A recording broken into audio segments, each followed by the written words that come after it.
Hi y'all, good morning. We got a sun that's getting ready to come up here behind us. We got a dog over here, these people's house, man. It's super excited. And you know what? I'm excited too, because we're gonna catch us some catfish today and maybe some big ones. Yesterday, I hooked my biggest flathead of the year, nailed a big live bait. And so we're gonna try it again today, see if lightning will strike twice. So I'm gonna go ahead and get y'all on the chest while we get baited up. Then we're gonna kick back and watch that sunrise as we listen to Rover serenade us over there. If I tell you what, man, if I lived next to them people, I'd be pissed all the time at that dog. That thing, it's took me about, I don't know, 10 minutes, 15 minutes or so to get from the launch out to here. I've heard that dog barking the whole time. We're gonna get some baits on real quick here, y'all. That sun's coming up. I've done made a silly mistake this morning and cost us some time. I'll tell you about that in a second. But here goes the first bait down. This is a skipjack head. Got that on a Carolina rig, 8-ounce egg sinker down to a swivel, 80-pound monofilament leader, 10-aught size circle hook, and the Catfish Sumo bait stalker fly directly under it. We're gonna drop this down here, 51 feet of water. I'll show you where I'm set up here in just a second. I tell you folks, one of you's hollered at that dog over there, man. He's going crazy. I think he's on that porch over there. And he's got a direct line of sight to me and you, and he must think you're ugly or something, because he just keeps going on and on and on. He's driving them, I bet you them neighbors, if they trying to sleep in today, they've done give up on that. Let's get our next rod baited up here though. This one here, we're gonna take a piece of drum. We're gonna be using 3 different baits right off the bat. I caught this little drum on my last carp trip. Kind of got just a lucky bycatch, and I'm gonna take a chunk of him and we'll put him on this other front rod up here. So there he is, same rig, same exact rig. We're gonna drop it down. We're gonna suspend all 4 rods today. I already see fish right there, look at that. That's a big mark right there under us. I'm gonna tell you how I've set up here, why I've set up here, and all that here in just a second. I'm excited today, folks. I think we've got a real chance to bust a monster today. We certainly got one yesterday.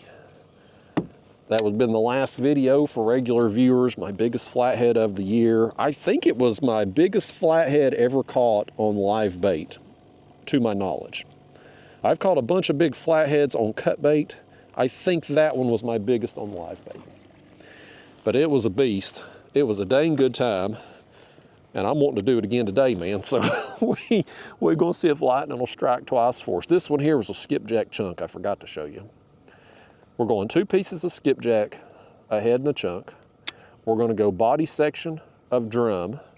I've got that drum head, which is a big fish bait too, but yesterday, fish were showing a preference toward the body chunks. That's what, I don't think our head bait, I don't think we caught a single fish on the head bait yesterday. So we're gonna focus on the body chunks here to start until these fish tell us otherwise. But now let's get us a live bait on here, y'all. Unfortunately, I went out yesterday afternoon to where I had caught the yellow bass that we used yesterday. I was unsuccessful in catching any more yellow bass. But I did get us some live baits just so we can have something live there on the hook today. And so we're gonna be using bluegill this morning. I can get hold of one here. Y'all turn away here a second. I'm gonna trim this dorsal fin if I can get hold of the dang thing. As I about put that hook in my finger. I'm in a rush, y'all. I'm trying to get this done quickly. We're losing daylight already. This dang sun's coming up over here, and I wanted to be out here kind of at first light, and I left the house in time to make it happen, but I did something stupid as soon as I got on the water, and it cost us time. Okay, here's this bait going down. Live bluegill. This is on a Carolina rig. No fly on this rig. I like the flies when I'm using cut bait. Gets a lot of extra fish. I don't like it when I'm using live baits, because oftentimes you'll have a fish come up and eat the fly and it knocks your live bait off. And I never have very many live baits with me just because I can't keep very many in the kayak, right? I can only store so many. Let's get that other bluegill back in the bucket there. So, anyway, y'all, let's get this. Boy, big splash right there in front of us. Let's get these pieces of cut bait here back in the cooler. Then I'm gonna show you how I've set up here. We'll talk about why we're doing what we're doing. And then, well, what do you know? I think I've gotten done here in time, even with the delays this morning. I have gotten us done in time to watch a sunrise that should be pretty good looking view this morning, since the sky looks like it's going to be clear. So anyway, y'all, back out here trying to make lightning strike twice. I fished this exact spot yesterday. I started upriver from here. I was trolling down. Spent about an hour actively trolling. Again, this is the last video for regular viewers. Didn't do any. Was something after that bluegill already? Did I imagine that? I'm optimistic, folks. I think we might bust a big one today. But anyway, I had trolled down about an hour. I think we had 1 or 2 bites. It wasn't going well. I got down here. I said, I'm gonna set here. We're in a hole right now, on the edge of a hole. We've got a creek that comes out over here. This area again, it drops down about 58 feet. We're 51 feet. We're kind of on the break line, and then it gradually goes down here behind us to about 58. And so I'm on this break line, right kind of on the edge of the deepest part of this hole and kind of just upstream from this creek up here. I said, you know what, we've trolled down through here. I'm just gonna sit here a little while and see what happens yesterday. We started getting bit. I started catching, got couple decent blues there and got that monster flathead. And I said, you know, one, I kind of wanted to come back again just to see if we couldn't bust another big flathead or possibly some big blues. And two, I wanted to come back and be set up here right at sunrise, because again, yesterday we wasted, I won't say we wasted, but we spent the first hour or so trolling just upriver from here down to this spot. So I said, I want to come out here and just sit here right from the start and see what happens. Could we have been bitten the whole time yesterday morning? Or would it just be kind of that, I call it a feeding window, I guess you will, because we kind of there was a flurry of activity. I don't know how long it lasted, maybe 30 minutes or so there. And then after that, it kind of petered out. The last hour of yesterday's trip really wasn't very productive. So could we have been bitten from sunrise up to that point, or was it just kind of that 30-minute window where fish turned on and started feeding? I don't know, but either way, I want to find out today, so that's what we're going to do. So I've got all these lines down now. My plan is to sit here on this spot for probably 4 or 5 hours today. In the event we're not getting bit, I may move us out here to the deeper part of this hole. We may try that. And if things just really aren't going well, if there just is no activity here whatsoever, we may get on the move and start trolling and working our way downriver. I don't think that's going to happen. I'm already seeing, we saw that one fish when I first was getting set up right below us. We've got bait here about the 30-foot mark, which is where I was seeing bait at yesterday. They were about 30 feet deep, and we were catching cats down here 51, 52 feet deep where we were set up. So I think we're probably going to end up here all morning and just ride it out. We'll get fish that are kind of a variety of places. And I explained this yesterday for regular viewers, but if you're new to the channel, if this is your first time, I'll kind of show you how I've set up here. So you see these contour lines the best you can, and I apologize for the noise here. That's my aerator in the bait bucket. We'll be listening to that today. But these lines, they're real tight together here, right? That's signifying a steep drop. You've got a shallow flat up here, steep drop, and then it kind of levels out a little bit where it goes down to the deeper part of this hole. I'm right on the edge here where the steep drop kind of starts to level out. We're on that edge. So as fish work up and down the ledge here, they follow that. We'll catch them going up and down the ledge. Any fish that's in this hole, when they come up to move in this creek, they're going to hit that break line and then go up into that creek, right? So we'll get those fish. We'll be able to intercept those. And as they kick on the generators this morning, and they were supposed to turn them on at 6, so it's going to take an hour or two, maybe a little longer, depending on how much flow they're running today, for the current to get from the dam down here to where we're at, because we're a good distance away from the dam. But as the current gets going today, that'll kind of disperse our scent, and fish will be more easily able to find our baits. So anyway, y'all, unedited, I get my words out. Unedited, that's a tough word to say first thing in the morning. Raw and uncut. I'm taking you with me the whole ride today. Whatever happens, happens. Y'all are here for all of it. So I'm gonna put you in the chest. That sun's gonna peek up over the trees here in a minute. We're gonna catch some fish together today. I'm gonna tell you some stories today. We'll talk about life and random stuff, wherever the conversation takes us. And hopefully we're gonna have some fun and reel in some big fish. This time of year, I start getting a little bit more excited. Spring and fall is the best times as far as numbers of fish and big fish goes. People will bust big fish in the winter months. You look at the catches overall, I mean, some of the biggest catfish are caught in the winter, right? But wintertime can be tough to fish. It gets very, at least for me anyway, the winter bite can be very inconsistent. One day you're on them, the next day you're skunked. It's just it's hit or miss. Plus it's just miserable cold out, and I don't like being miserable cold. Summertime, you can often, with the water being warm, you can oftentimes find very productive numbers bites, but bigger fish are hard to find during the spawn. They're on the nest. They're not really as willing to eat.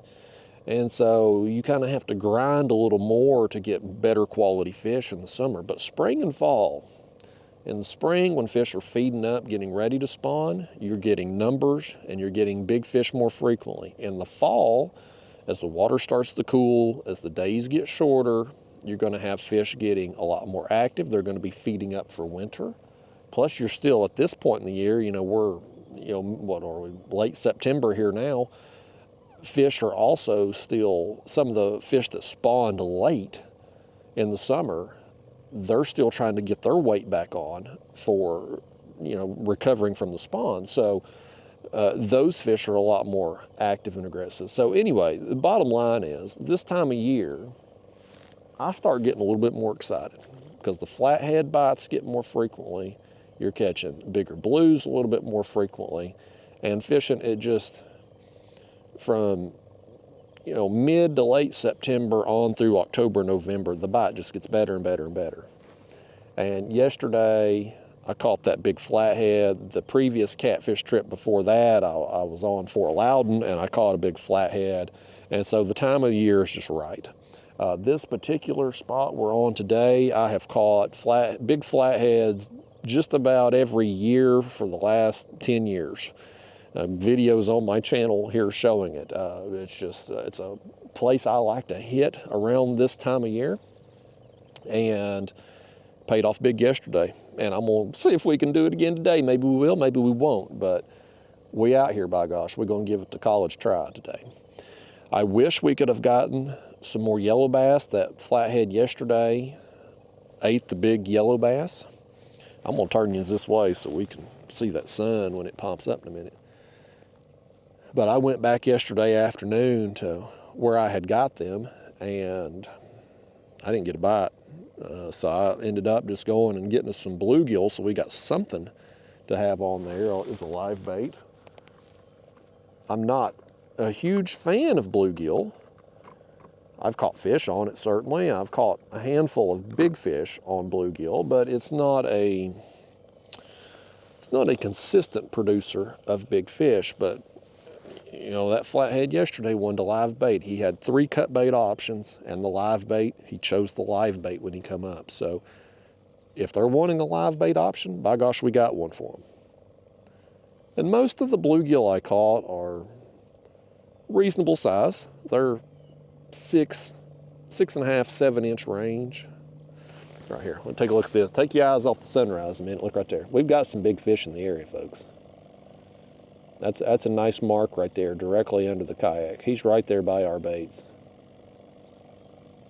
I mean, just right there by it.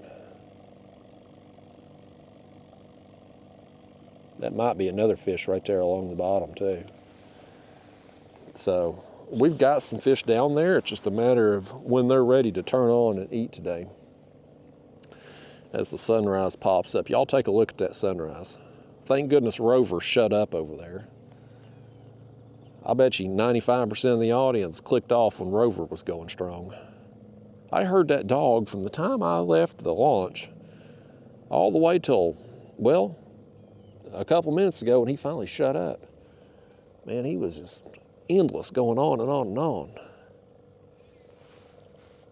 Well, it's a beautiful sunrise though today. Yesterday was real cloudy. I got rained on yesterday morning on the drive out here. Thankfully it didn't rain while we were fishing together. But it was way too cloudy to be seeing any kind of sunrise or anything. But today we're going to have a heck of a sight here. We've missed the best colors because of the trees over there. We needed a better view of the horizon to get the orange and the red and all those colors. You know how it is at sunrise. You've seen one or two in your life probably. But nevertheless, anytime you get the sun just kind of peeking up over the trees, or a sunset where it's falling down over the trees, it's always beautiful.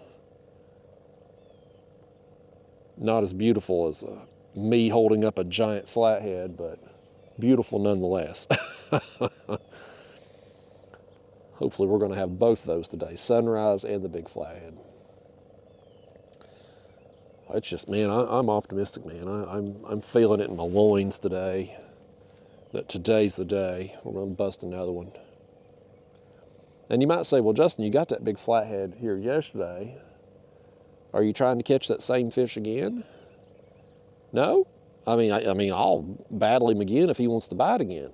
But what I have found is that certain places at certain times of the year seem to kind of have flatheads that are maybe moving through. The old thing that I had always heard, you hear old fishermen talking about this, you'd read it in magazines and stuff, that blues would be more schooling fish, right? They travel in packs, they roam a lot, but flatheads were kind of solitary, individual fish, kind of territorial. They'd have a home, that was their home, that was it.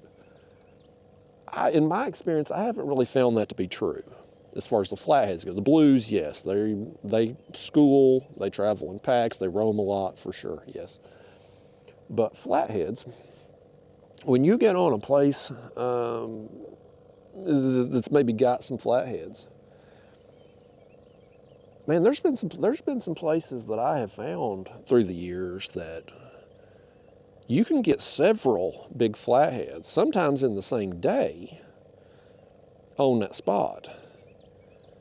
And this has been one of those areas I've caught, like I said, I've caught several big flatheads here through the years, and the flatheads are, each one of them are unique enough that if you caught the same one twice, it would be obvious. Blues,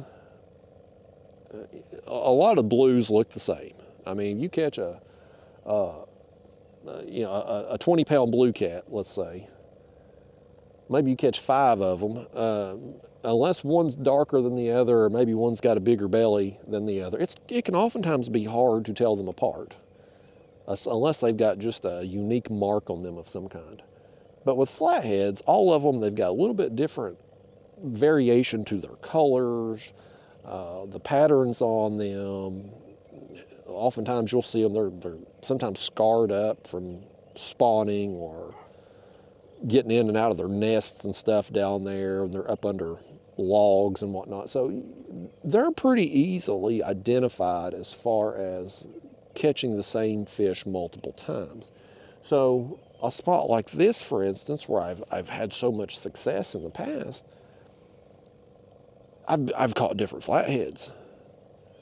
And so I know that just for whatever reason, and I don't know why that reason is, but for whatever reason, flatheads, especially this time of year, tend to either be here or be working through here, or for some reason they're here. So I'm not necessarily expecting today that we might have a shot at that same fish from yesterday, although it is possible.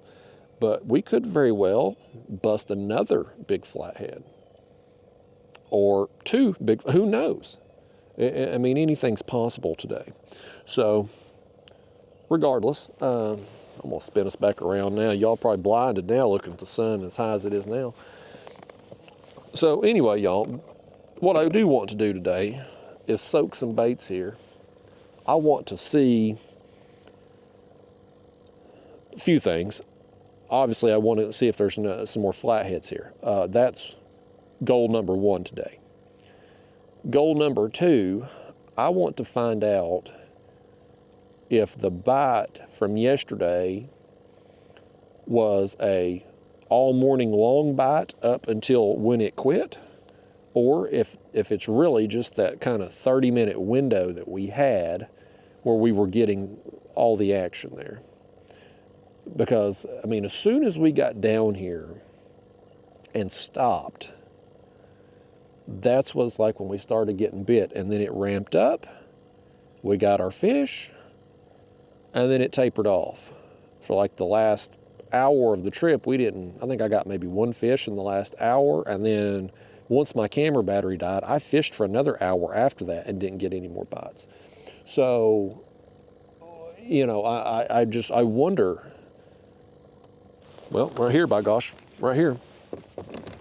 Let's see if we can get Rover over there excited again. If he ain't gonna bark for this fish, I don't know why he was barking to begin with. There's something big splashed behind us. Well, it definitely didn't take as long today to get the first fish as it did yesterday. But I want to know, is the bite on from sunrise up to that point in the day? Or is it just that window? Because when you have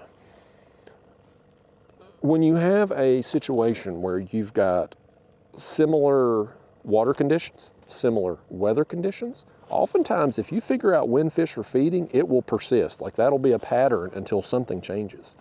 And our weather's been pretty consistent. Yesterday, got a little bit of rain, you know, on my drive out here. It was a cloudy day. But for the most part, the weather's been pretty much the same for the last several days. And it's going to be the same for the next few days. So if we can dial in the time period that fish are feeding, I can really take advantage of that. We can really hone in on it. So, you know, that's just one of them things we got to put some time in to figure out. So we got a blue here who has ate the fly. He's knocked our bait off the hook and he's got that fly right in the mouth. So yeah, oh, he ain't hooked good with it either. He ain't hooked good with it here, folks. Y'all reach down there and grab that fish for me before we lose him. He is barely skin hooked inside the mouth there, but he's got that fly. That's another one of them fly fish, folks. People will argue with me. Oh, there's Rover. I knew he'd be excited about this fish. Let me get my glove on. I don't want to get this. I want to get this hook in my hand. The hook, I saw it, is turned inside the mouth there. I think I need to get him on that side and keep from getting. I don't want to wear no hook today. As excited as I am to be out here, the excitement will be over quickly if I get hooked in the finger as Rover is really pumped up. I knew he'd be excited about this fish. I knew he would be. Let's hold him up there for you and Rover to see. Let me turn him this way so y'all can get him in the light there. Larger dink, maybe fun size length, just skinny. Oh, that fish splashed me right in the face, y'all. Lord almighty, got me right in the right in a kisser. Look at all this. Y'all didn't get wet at all. I got water on my lips, my glasses, everything. Nasty river water right in the kisser. Y'all need to put some water on Rover over here.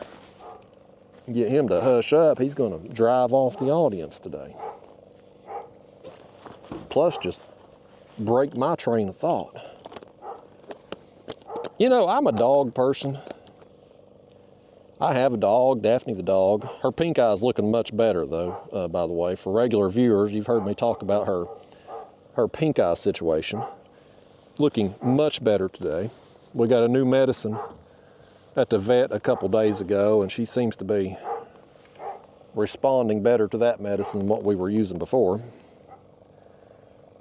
But, you know, I'm a dog person.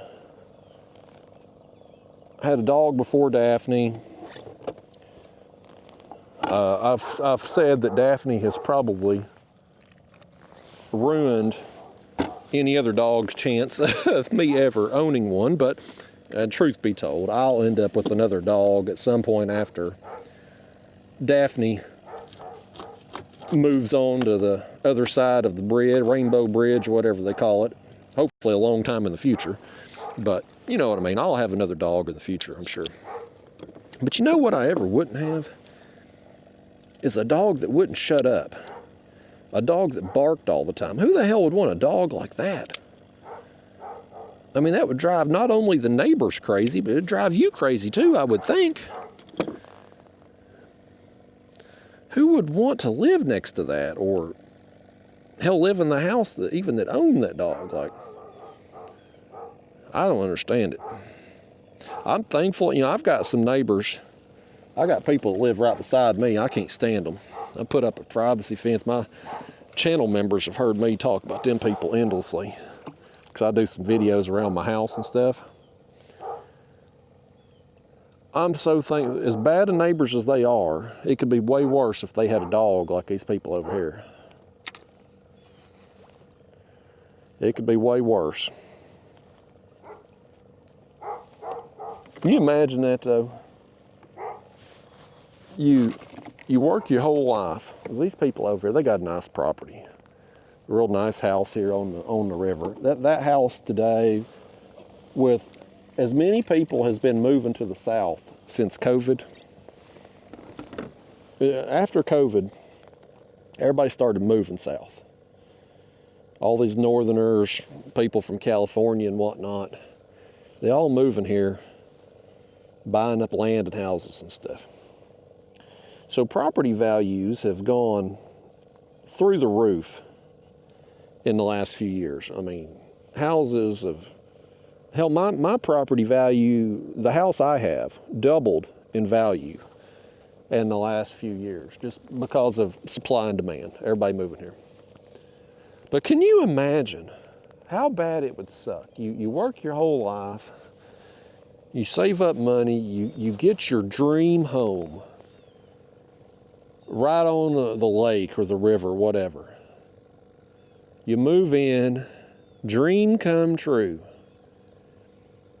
and you're sitting out on your back porch watching the sunrise on the first morning in your new house.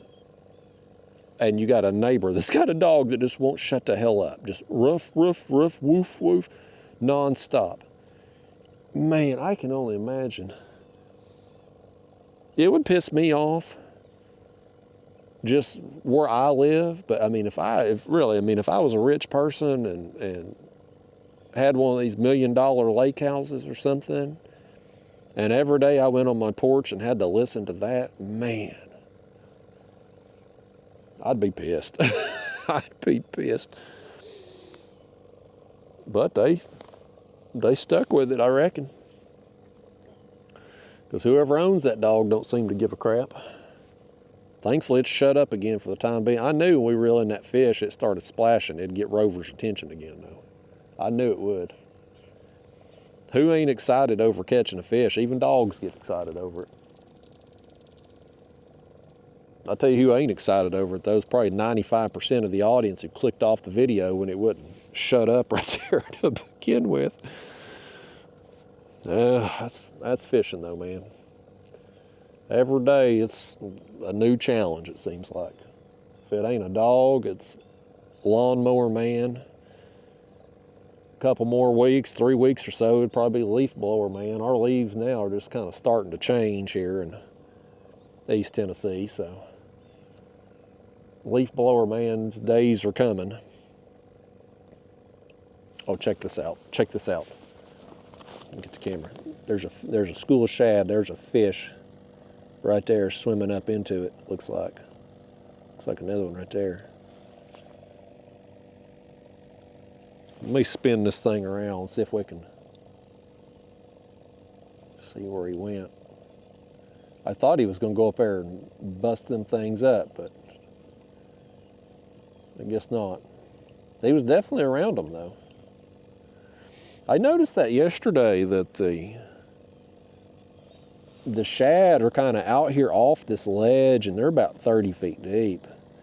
But all the fish we caught yesterday, we were seeing them there along the bottom, so I think them cats, they're just working along the ledge, and for some reason the bait's out here off the edge of it too.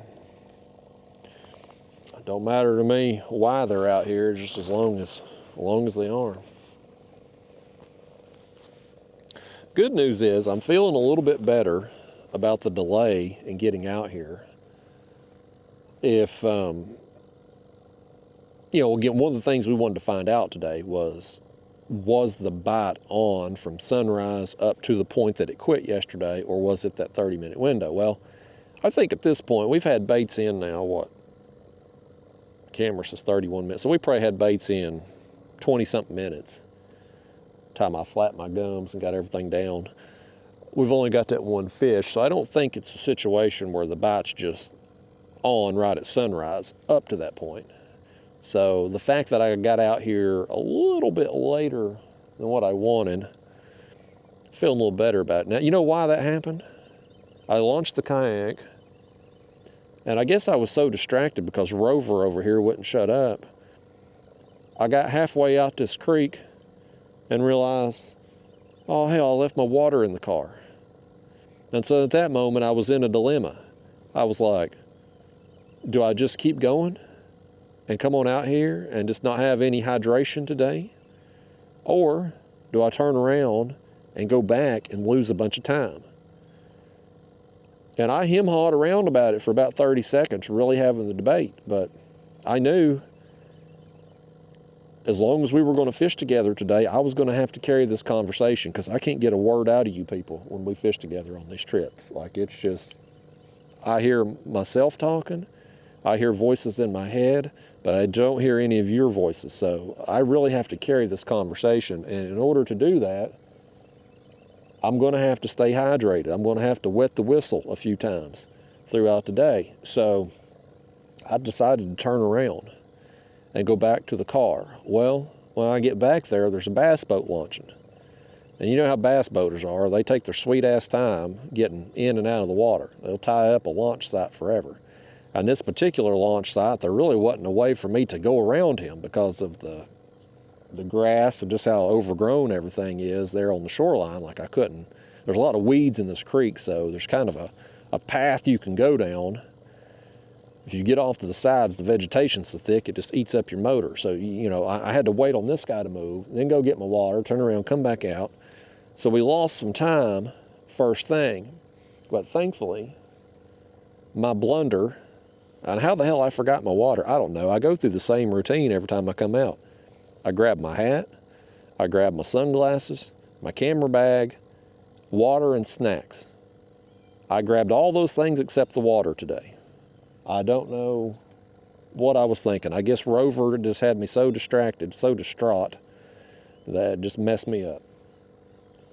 But nevertheless, we've got water. We didn't seem like we've missed out on a bite right there before sunrise. And we in the game. We ready. So when this bite turns on, hopefully, if they're feeding around the same time today, here in an hour or so, we're going to have baits in on the spot ready to go and ready to catch them. So I think we're going to have a good day, man. I feel good about it. Time of year, the fact that I've gotten big flatheads the last 2 trips, I feel good about it. And there's a lot of activity here. Like here's another fish, for instance, right here.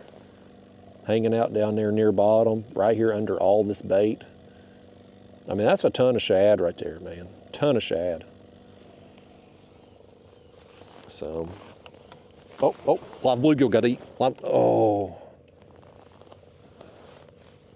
Something tugged on him. The bluegill cannot take down, that size bluegill is not going to take down that rod like that. It's too stiff. Something bit him. Just didn't hook up. May have been that fish we seen there on the screen potentially.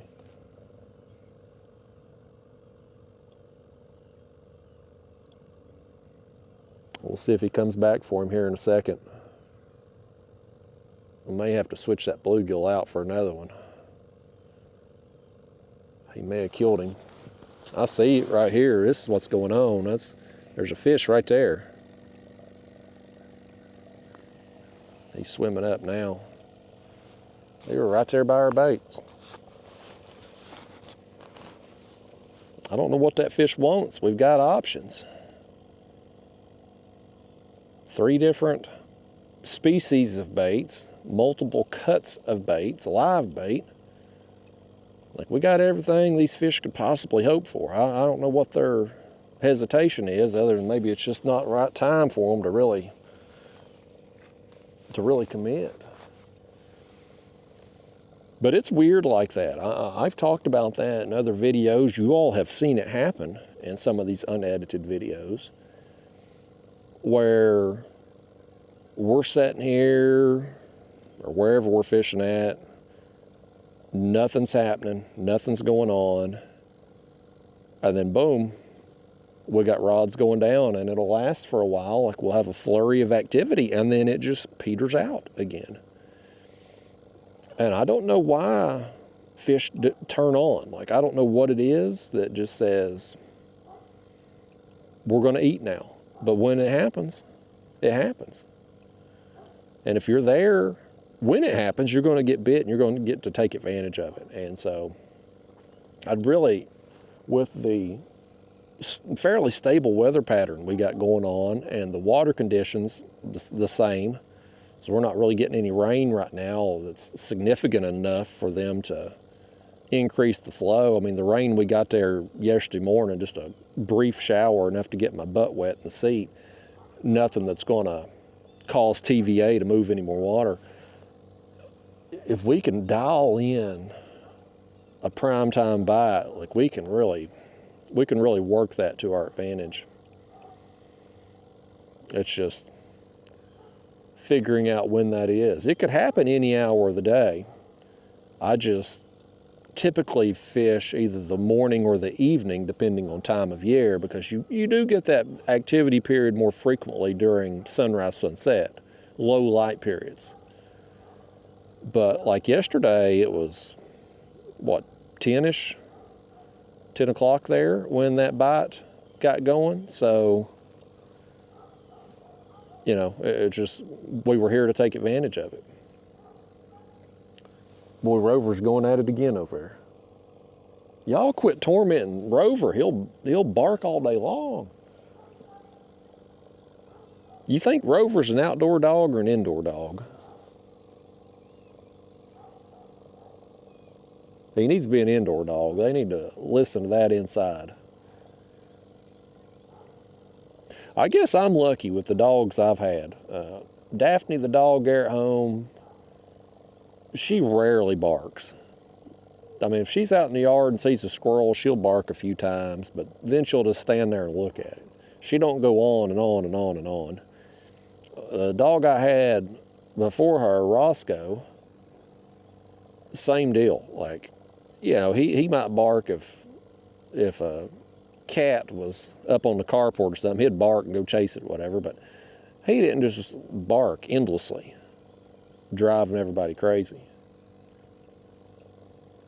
I don't know if it's just certain breeds of dogs that do that. I mean, we've got dogs. My neighbor that's closest to me don't have any dogs, but we've got dogs in the neighborhood And unless there's some kind of commotion going on, maybe the ice cream man comes through and the little jingle they're playing there on the loudspeaker, that might get them going. Or somebody honks a car horn or something, that might get them barking for a little bit. But I mean, I don't just hear dogs barking continuously throughout my neighborhood. So I guess I'm lucky from that standpoint.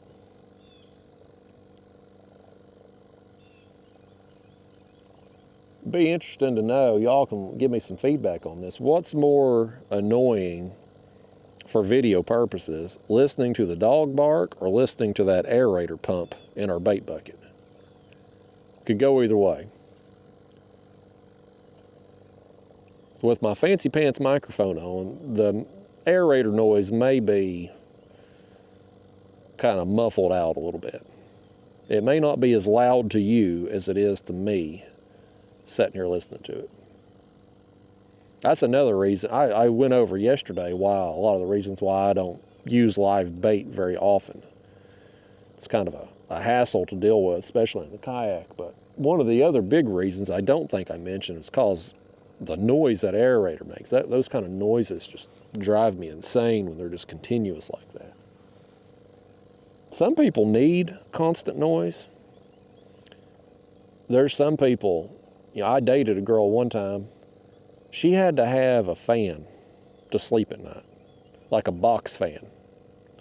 That mechanical noise of the fan, like she had to have that noise.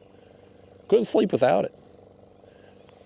And I'm gonna kick back and relax here a little bit while we wait on the next fish.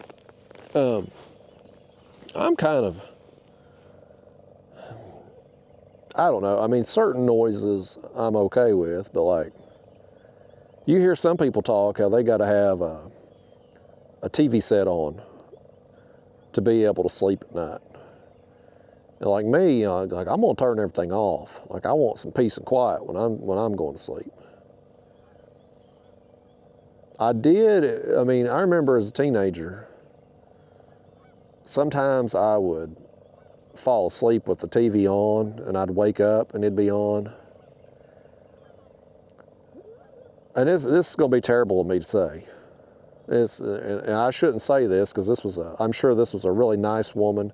She was a excellent weather lady on TV. But her name, here in East Tennessee, we had a weather lady.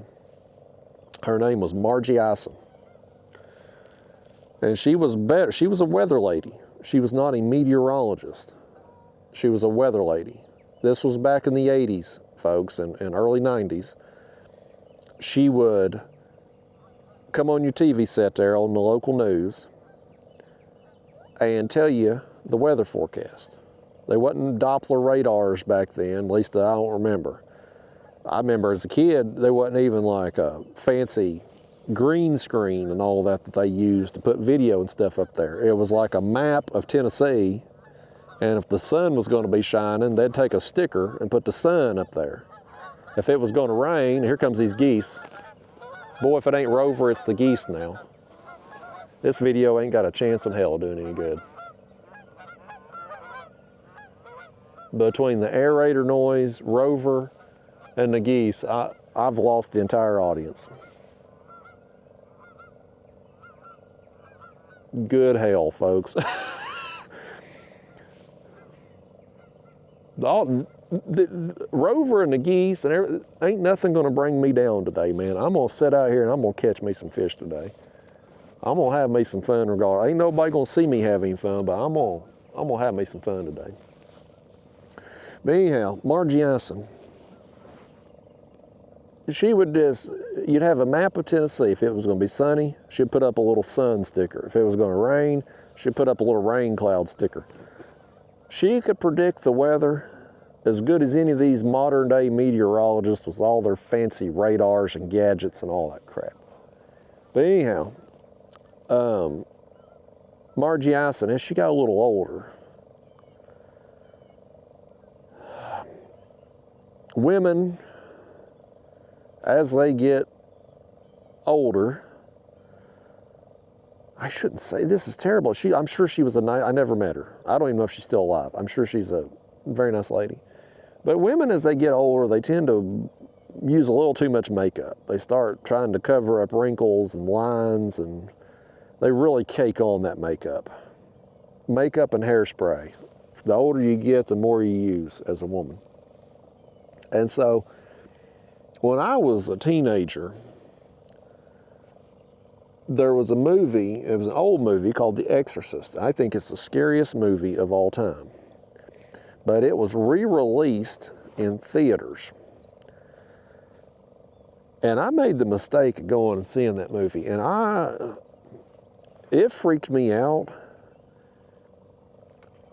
I fully believe in people getting possessed and demonic activity and all that. Like, I believe that kind of stuff happens. So, even though that movie's kind of considered to be a horror movie, like in the horror genre of movies, and kind of considered to be fake, kind of like I'll pick any, there's a big splash right there to our left. Pick any horror movie, any Freddy Krueger, Jason, there's a bunch of horror movies that's coming. A bunch of horror movies come out every year. I don't ever watch them, but they're just monsters or some crazy person chopping people up. I mean, you know the storylines, folks. It's the same damn story in every different horror movie, just different characters. Those movies, yeah, they might be suspenseful. They might be a little scary when you're watching them, but you don't take them home with you. Like, you ain't going to have trouble sleeping when you go home from watching one of those movies. But when it comes to a movie like The Exorcist, that movie freaked me out for weeks. And honestly, it kind of still creeps me out now just thinking about it. I can still see the little girl's face with the demon inside it there talking, and the head spinning around and walking or crawling like upside down. Like, that's freaky stuff, folks. It's freaky. So that movie messed me up, and it had been re-released there my teenage years. I don't remember the exact year, but it was during my teenage years. And I would go to bed at night there with the TV set on, and sometimes I'd wake up in the mornings there and the news would be on, and there would be Margie Ison, super tan, with all that makeup caked on. And again, it's terrible to say, I don't mean any offense to her, but when I was freaked out by that movie, and then I'd wake up and there she is right in front of me on the TV set, oh my God, it just gives you that jolt, because it kind of looked like, in The Exorcist there, when the girl had all the makeup on and stuff, because the devil or the demon had been in her a while. Like, it was just creepy, and it would creep me out. And I shouldn't say, that's terrible to say. I'm sure Margie Ison was a nice lady. But toward the end of the career there, it ruined me from ever going to sleep with the TV on again, okay? Since then, I don't sleep with TV on, because I don't want to wake up something freaking me out. I don't know what would be oh, hold on, we got a fish. We got a fish, y'all. Grab it. Get that rod. That's a good takedown. That's a good takedown right there. It's on that chunk again. Yesterday, we got the big flathead on the live bait. But most of the blues all the blues came on the skipjack chunks. The head, I'm pretty sure we did not get a bite on the head, I don't think. I can't remember. If we did, maybe it was one fish, but the action was coming on the chunks. What we may need to do here is reel in that piece of drum and put another skipjack chunk on it. That drum is a little bit old at this point. I'd caught it on my carp session, so it's 4 days old. It's been in the cooler 4 days. It's probably went bad. When we cut another bait up here for this one, We'll reel in that drum and replace it. That's a good fish right here. I knew that takedown. I was like, this is going to be a better one right here. Big upgrade over fish number 1. You think this fish right here is freaked out by the Exorcist movie too? Do you think fish believe in ghosts? I do, but I don't know if fish do. You think they have even any concept of a ghost? Am I an alien to this fish? Like, does this fish, does he see a boat or a kayak going over the top of the water? Is that like a UFO for us when we look up in the sky? I've never seen a UFO, but you know what I'm trying to say. Like if we saw a flying saucer up in the air, that would be a UFO to us, an alien of some kind. Could it be possible that we are considered aliens to fish? When a fish jumps up out of the water, is that like us going up into outer space? Is that their way of trying to bust out of their atmosphere and go live on planet Mars or something, like their version of it? I don't know. We don't really know what fish think. They're considered inferior intelligence to us humans, but nobody really knows. We have no idea what animals think, or bugs, or anything else. We have no idea. Maybe they may not be able to think at all. I don't know. I think we're about ready to land this fish here. I'm trying to tire him out a little bit so he don't come in here and act a fool. He's a good fish though. If Margie Ison, if she watches this video, her family watches it, I'm sorry. She was a great weather lady. She could predict the weather better than any meteorologist. I don't mean to be offensive to Margie Ison, but it did bother me as a teenager when she was still on TV set there at the end, and I'd wake up to it. I stopped going to sleep with the TV on because of it. I don't mean to be rude to her though. I am going to be rude to this fish if he don't calm down when we go to land him. I'll tell this fish, grow up and act like somebody is what I'll tell this fish. Oh, quit, fish. He ain't gonna calm down for us. He done got me wet, and I felt it hit my belly, fish. You done tried to splash me here, make it look like I peed myself.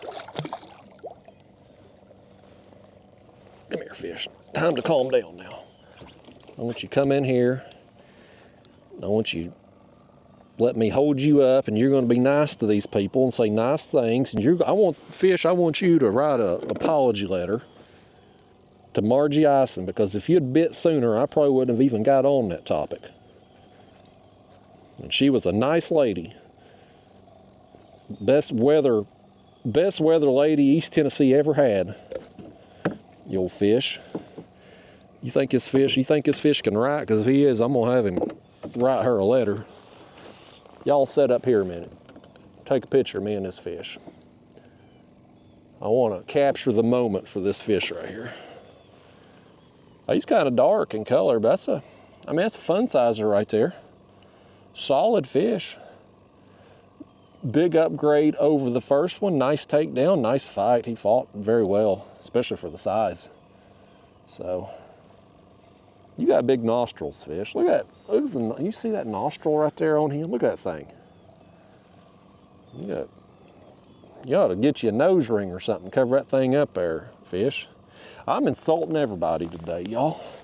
It's terrible of me. Normally, I'm an insulting person, but it's usually when people cross me, when they piss me off. I don't mean to be insulting to Margie Ison. Well, folks, all right, that's 2 fish here. We'll see if we can get us some more skipjack on, and chunks anyway. I'm gonna leave that headbait on all day. I mean, we'll switch it out, put on a fresh one at some point, but what I want to do is have at least 2 baits for sure that we know they're showing a preference to, and then we'll have our head bait on there, which I consider just a big trophy fish bait, just because I've caught so many big fish through the years on the head. And then we'll have our live bait just in case something comes along and is wanting a live fish, like the flathead yesterday. Actually, you know what I'm gonna do too? Yesterday, I was cutting the gut pocket out of one of my chunks, and it actually, I think, caught the most fish, was the one that didn't have the gut pocket. We'll cut these fins off. How long have we been at this now? We'll leave that other head bait on a minute since it ain't been messed with. We'll go ahead and trim this one up and get it ready to go. That way when we switch it out, we'll have it already ready on there. I'll put the one with the gut pocket cut out on this one.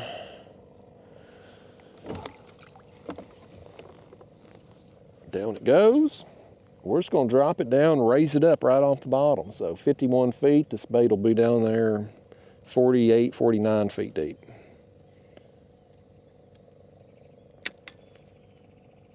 Like I said, we're probably going to sit here for the duration today. I don't really see myself moving unless it's to move slightly out further into this hole. We might do that. The problem with that is, yesterday there was a bunch of boat traffic coming through. I don't know why yesterday was so busy boat traffic wise, but there was like a lot of houseboats coming through and a barge. And if we move out further over here to the right, kind of down in this hole a little bit, we're going to be in the way if a big vessel of some kind, big houseboat, big barge, something comes through. So staying here where we're at, not only is it a good location as far as just catching fish in general, the type of place that, you know, I would want to set up on, it's also far enough out of the way that we're not going to have to move. We're not going to have to reel up our baits and move at all.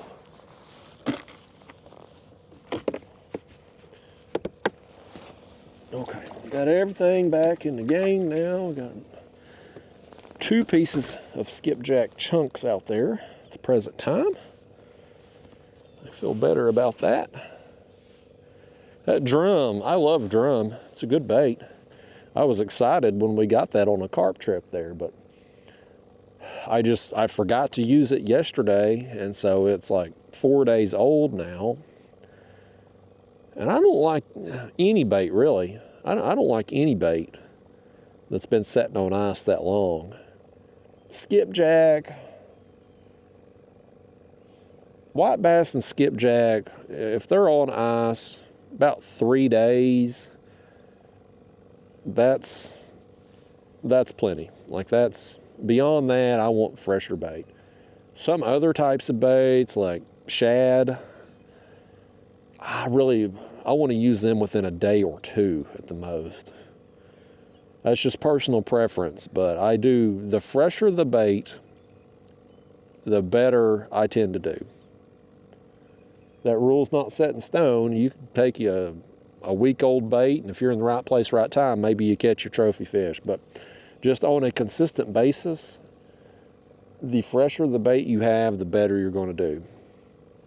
If you could catch them the day of your trip, or, you know, maybe the night before or something like that, you're going to do way better than if you're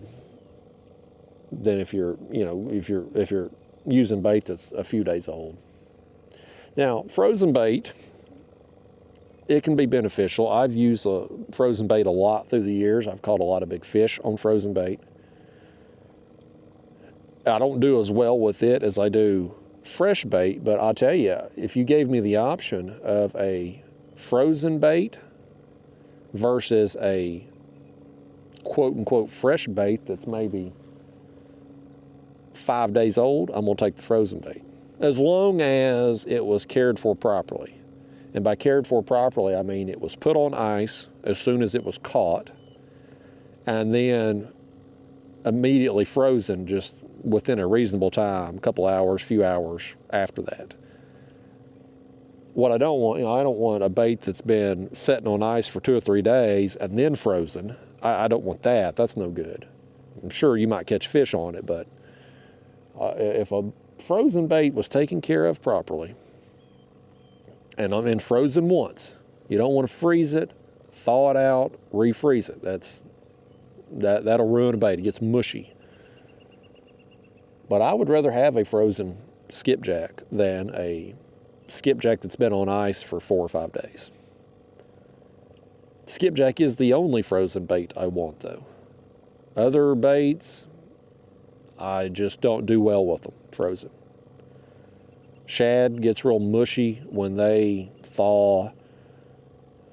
Bluegill, white bass, crappie, things like that, I just don't do nearly as well with, even suckers.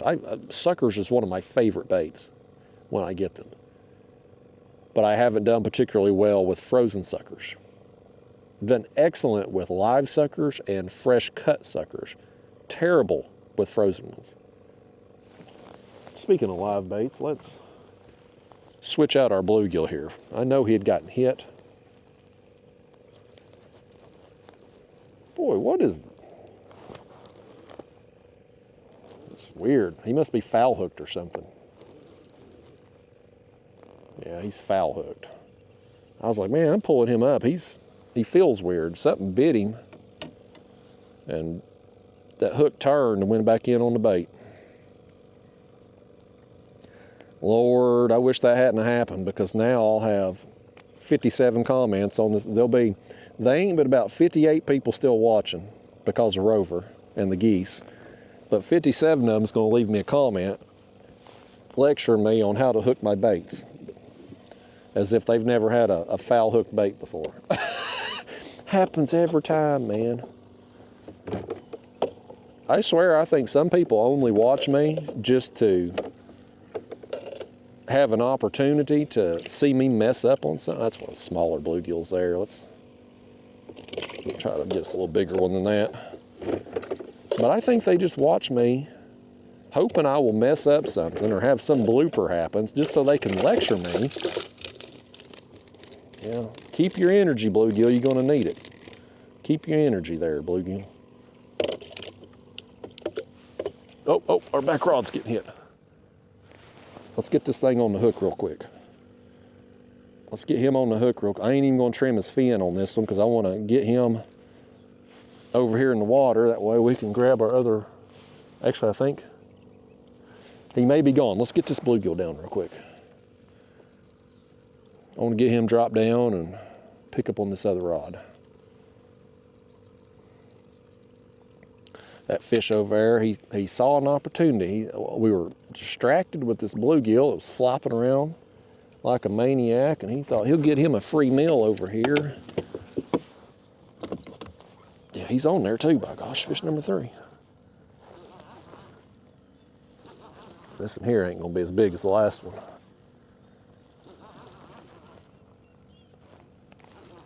This one here is gonna be a dinkety doodah right here.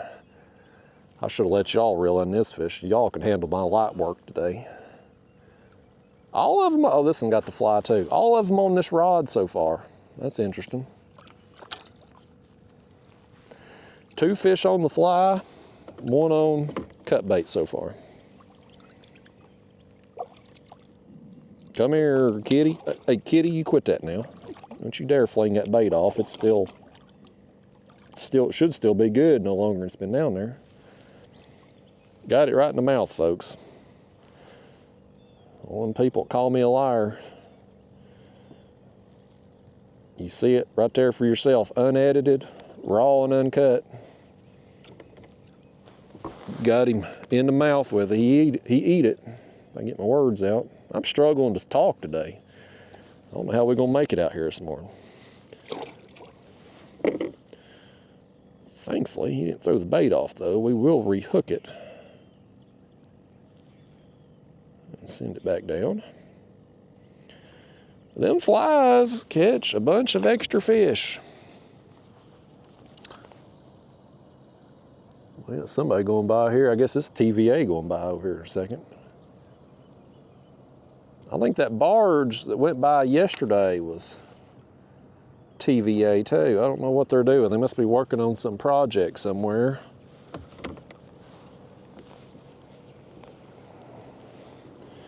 Thankfully, they ain't stopping to pester us. I'm sure they nice people like Margie Ison, but I ain't trying to interact with anybody except y'all today. That's a pretty nice boat. Actually, no, I don't. I thought that thing on the side said TVA when I had my neck turned around halfway backwards, but it was just a window there. That's just a regular old houseboat, I guess. Never mind. Well, it was for sure yesterday a TVA barge that went by, because it did say TVA on it. I saw them two windows or whatever that is on the bottom there, kind of with my head turned cockeyed the other way. I thought, oh, that's TVA. But shows what I know.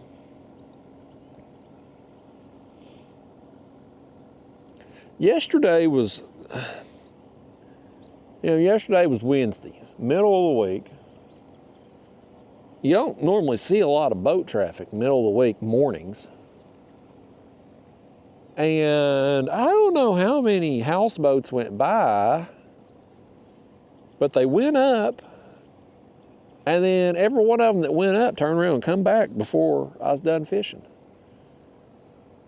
It was odd. I mean, you might see one on a weekday morning, but not as, I don't know how many we saw. It felt like they just kept coming. It's weird.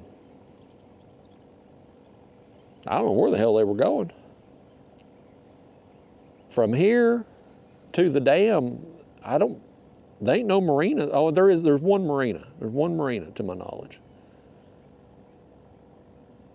Hell, I don't know. I don't know why people do what they do. Just the same way I don't understand fish. And what makes them do what they do, I don't understand people either.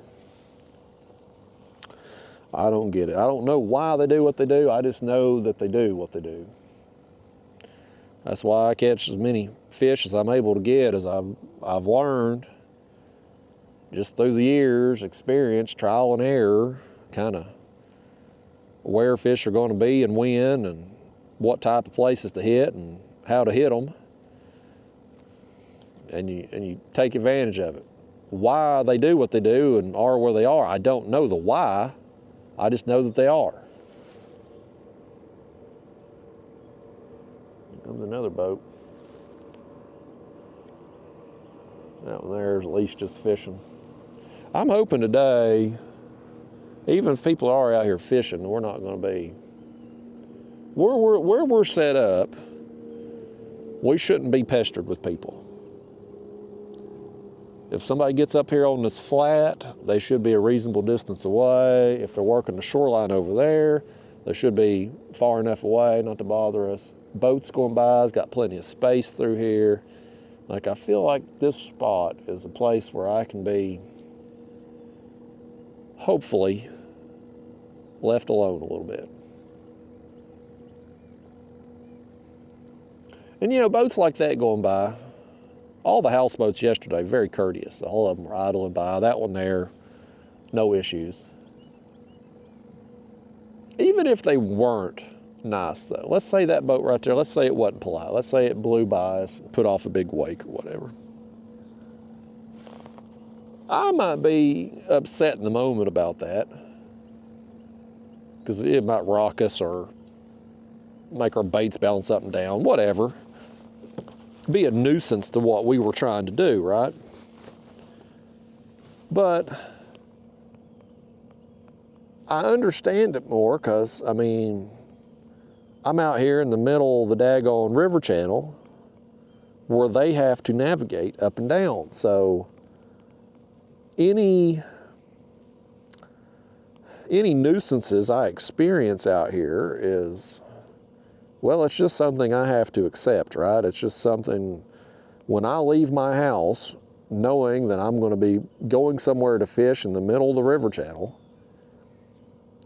sure, I can try to plan around it, fish weekday mornings, fish at night, fish time periods where there's less boat traffic, and try to manage it best I can. I certainly wouldn't come out and fish a spot like this on a Saturday afternoon. That would be crazy. I mean, I've done it before, but I ain't gonna have fun if I do it again, because it's just gonna be one boat after another, just constant boat work. But even if it is a night trip or a weekday morning trip, if boat goes by, puts off wake, inconveniences me, I might be frustrated in the moment, but I just accept it. It is what it is. I've made that decision before I left the house to fish that particular area, and whatever I experience out there because of that, that's what we're going to have to deal with, right? But situations like what happened on our carp trip there a few days ago, that kind of thing really does just kind of stick in my craw. For those of you who maybe didn't see it or wasn't watching at that point in the video when it happened, I was way back in the creek. And this particular creek is fairly long, and it gets progressively shallower as you move back. And so I was fishing, and I was set up and anchored down my kayak maybe in a foot and a half of water, 2 feet of water, and casting baits out to maybe 3 foot, maybe 4 foot of water at the most. And so, I mean, I was way back in this creek, and then the creek was maybe 200 or 300 yards longer past me, that it got even more shallow, down to where you just couldn't, you wouldn't be, even in the kayak, I wouldn't be able to get back there because it was just inches deep, right? And so this boat comes back there. I see him coming because this is a long creek. And I was like, surely he ain't coming back here. He sees me back here.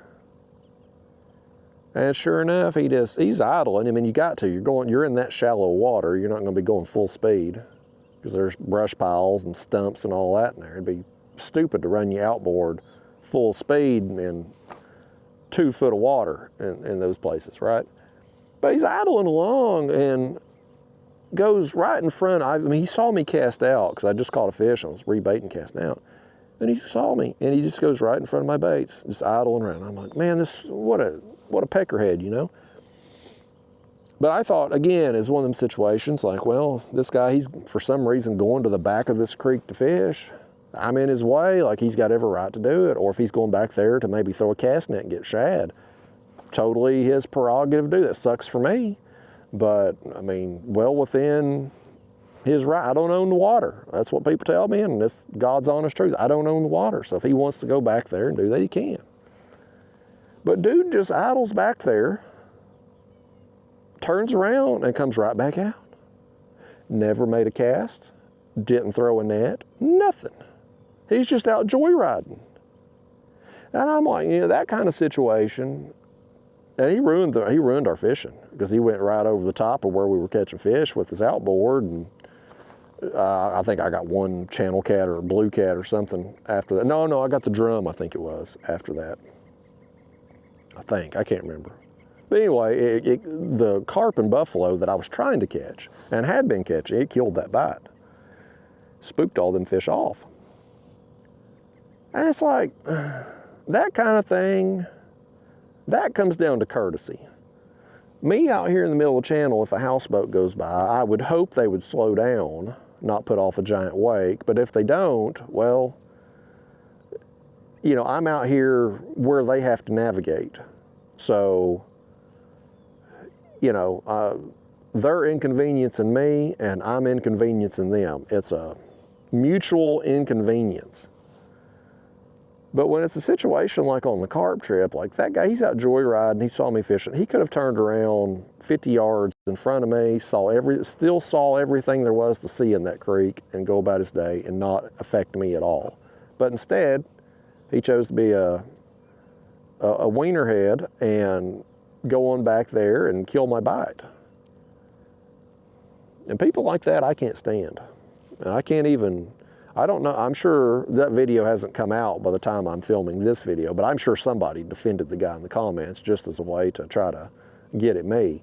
But there's really no defense for what the guy done. In my mind, anyway. But the houseboaters and stuff, as much as I hate the houseboaters, if I'm gonna fish out there where they have to navigate through, that's on me, and I own that.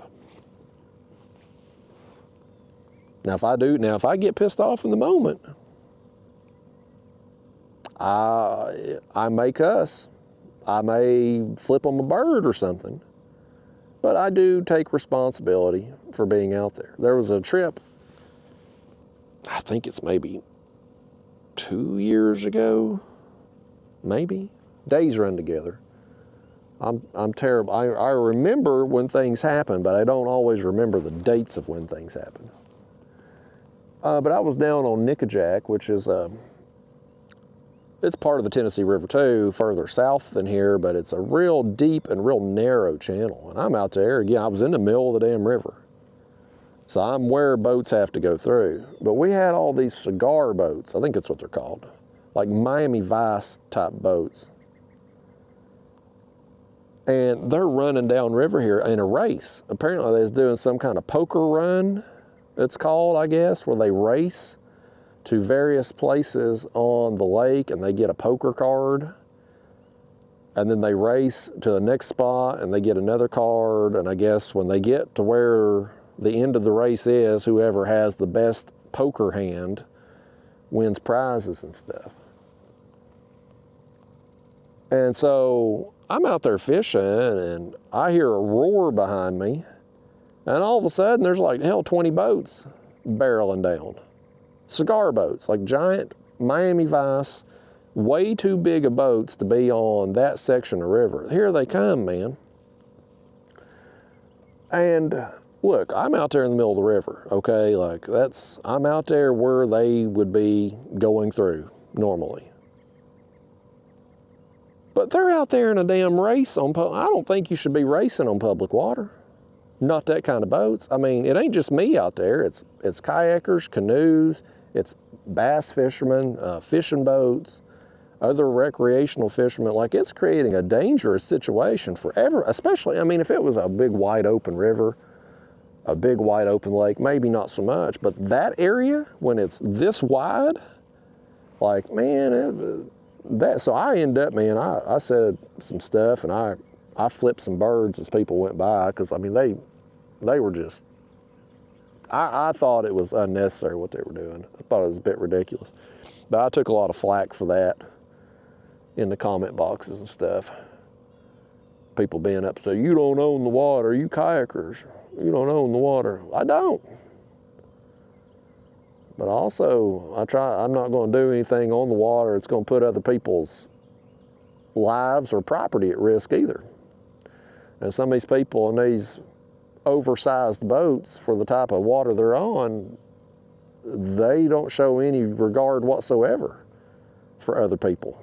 No consideration at all for other people they're sharing the water with. I wish, and I had heard of some state doing this. I can't remember what state, but there was talks of it. I don't think it happened, but I think somebody had proposed it. Some congressman or senator or some politician had proposed it, that they were going to try to ban the wakeboard boats and some body of water, whatever that state was at. I wish I could remember the state, and I think it was one of them situations where I read the headline, but I didn't read the story. So I don't have all the details.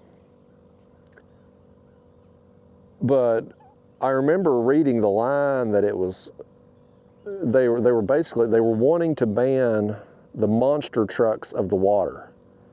And I was like, man, what a great analogy that is when you get these, because these wakeboard boats, they used to be a nuisance 10 years ago.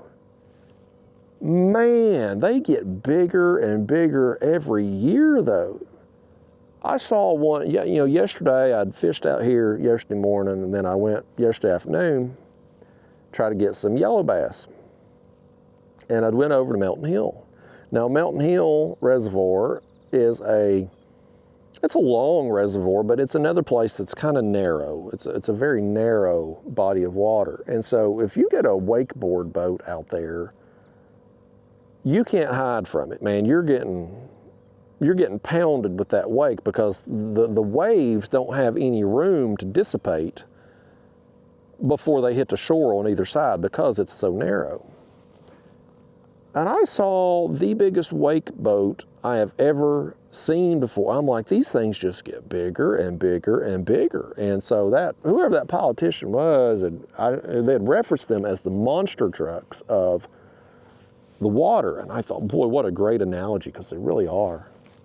They're just huge boats that they put off these huge wakes. And I'm sure I've never done any wakeboarding. Like I've never wakeboarded, I've never water skied, I've never been on a jet ski before. It looks fun, I've never done it. So I'm sure they have a great time out there doing their thing.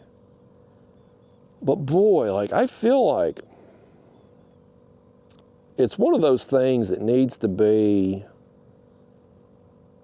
designated. Like it needs to have a designated area to do that, and everywhere else be off limits. And listen, I'm probably going to get some flack for saying this, okay? I'm pissing off everybody. I'm offending Margie Ison's family, and I'm offending all of you all out there that support the wakeboarders. But there are some places where wakeboard boats just shouldn't be allowed. I said it, it's the truth. If you're on a narrow, Mountain Hill, this section of the river here, just look out in front of us here. It's fairly narrow compared to a lot of the places here on Tennessee River, right? But Mountain Hill is even more narrow than this. And so you get a big wakeboard boat going through here. If you're just a fishing boat on the side of the shoreline, or a kayak or canoe or something, just recreational person, and they're coming down the middle of the river, you're not safe, because there's just not enough room for those big waves to dissipate before they hit the shore. And if you've ever been along the shoreline when them wakeboard boats, the waves hit, when you've got 2 or 3 foot waves coming at you, and the waves are pushing you into shore and they're bouncing, they're coming back out, like it can get sketchy quick. And I don't care if you're in a kayak or a small fishing boat, it's sketchy as hell. It's scary. And so I think them things ought to be, I'm not saying get rid of, I wish they'd get rid of them, I wish they'd outlaw the damn things. But that's just my personal preference. But I think at the very least they ought to be confined to either certain bodies of water or certain sections of bodies of water. Like if you want to get down on the, like there, some bodies of water, I'm trying to think something off the top of my head, like maybe down on, there's some sections of like Watts Bar, for instance, that's really wide. If you had a designated area and they were out there in that designated area, in that really wide part of the reservoir, put them all out there. And that way, if fishermen, recreational people, whoever, if they chose to go in that area, they would be taking that responsibility themselves because they know the wakeboarders are going to be there. And if they did do that and was wanting to fish along the shoreline or something, there would at least then be plenty of room for the waves to kind of die down a little bit before they got pounded with it. But when somebody Well, you just take yesterday, for example. I wasn't the only I think, the only kayak out there fishing yesterday. But there was a couple other people I saw that were just paddling. They're over there, probably from the campground, and just paddling, just sightseeing, right? They get out there on the water, they're enjoying their day, and here comes the wakeboarder, man. He launches a boat and immediately just puts giant wake off right there, like that's, those people from the campground didn't sign up for that. It wasn't like they saw the wakeboarder out there and it's like, well, we'll just do this another time. No, they're out there. They can't hide from it. Like, there's no escape, because here comes the guy this way. Now he's back this way, and here he comes again, and you're just pounded. Oh, live bluegill. Live bluegill got hit.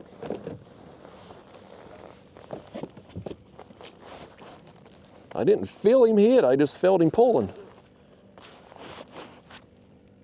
I felt the kayak starting to go. I wonder if this is a flathead potentially. I wonder if it is. It's not going to be a big one if it is. Well, I didn't feel the hit. I just felt the kayak starting to lean. I don't know. I think it may be a blue. I feel like there's maybe some rolling right there. Normally, I was talking about this yesterday, I was like, normally I use live baits, I catch blues. People tell me for years, man, Justin, use live baits or flatheads, you got to. Yet all of my biggest flatheads come on cut bait. But yesterday, I mean, we got a monster flathead on the live bait. Yeah, it's the blue. Yep. You've disappointed me, Blue Cat. I was wanting you to be a flathead. Even if it was a small one, I was still wanting a flathead.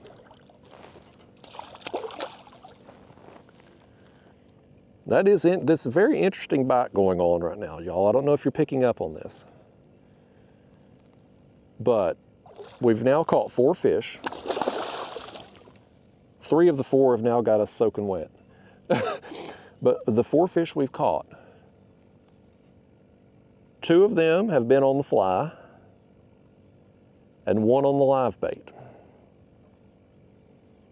Only 1 on the cut bait. That's very interesting situation happening here.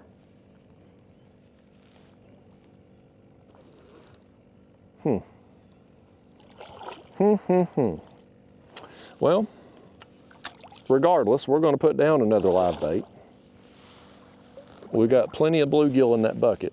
I may not have been able to do any good on the yellow bass, but I got us plenty of bluegill. So we'll put another one on and send it back down. And this right here, this fish, it's a fun sizer. Lengthwise, anyway, it's another skinny fish. It's probably another one of them just late spawners. And here we are, late September now, I guess, whatever the hell the day is, 19th, 20th or something. They're just still getting their weight on. I'm not going to hold you up in the front camera, but I will hold you in the light, fish. There you go. Yeah, you can see, I mean, skinny fish. Look at his mouth right there. It's been tore up. I think you've been caught before, fish. Or you just got a messed up mouth one. I'm guessing he's been caught before. Somebody tore that fish up good. We'll definitely know if we catch you again someday, fish. Because we'll remember that mouth. That's what people say about me too. They say they may not remember my fishing, but they'll remember my mouth. Let's get us another one of them bluegill out of here. I had kept a couple smaller bluegill before I got on some bigger ones. I'm wondering, with them fish eating the fly, I wonder if we shouldn't put on a smaller, uh-oh, there's our front bait up there getting messed with. I wonder if, let's put on one of them smaller bluegill. Let's just try it. Let's try the smaller one here. And with them eating the fly, we'll just, I mean, we'll try it. It'll either get eaten or it won't. Here's another. I ain't even taking time. Of course, that one's so small, his fin ain't gonna get in the way anyhow. Let's put on the small bluegill, see what happens. There he goes. Do us proud, bluegill. Go down there and conjure us up a big flathead. I got the line, there we go. Had it wrapped around the rod tip. Yeah, we'll just put a smaller one on and see what happens. I think the current is here. Yeah, I see stuff moving on the water now. So I'd seen where TVA was going to turn on the generators at 6. And so it's caught up to us now. We've got some flow, so that's going to help get our scent going down behind us here. Did he get you all wet on there? Okay, well, you got something on the lens anyway. Let's wipe that off. I wish y'all would clean your own face off here. This is silly. I have to do this for y'all. There we go. But yeah, it's good we got some current flow. Current helps. Current always helps the cause.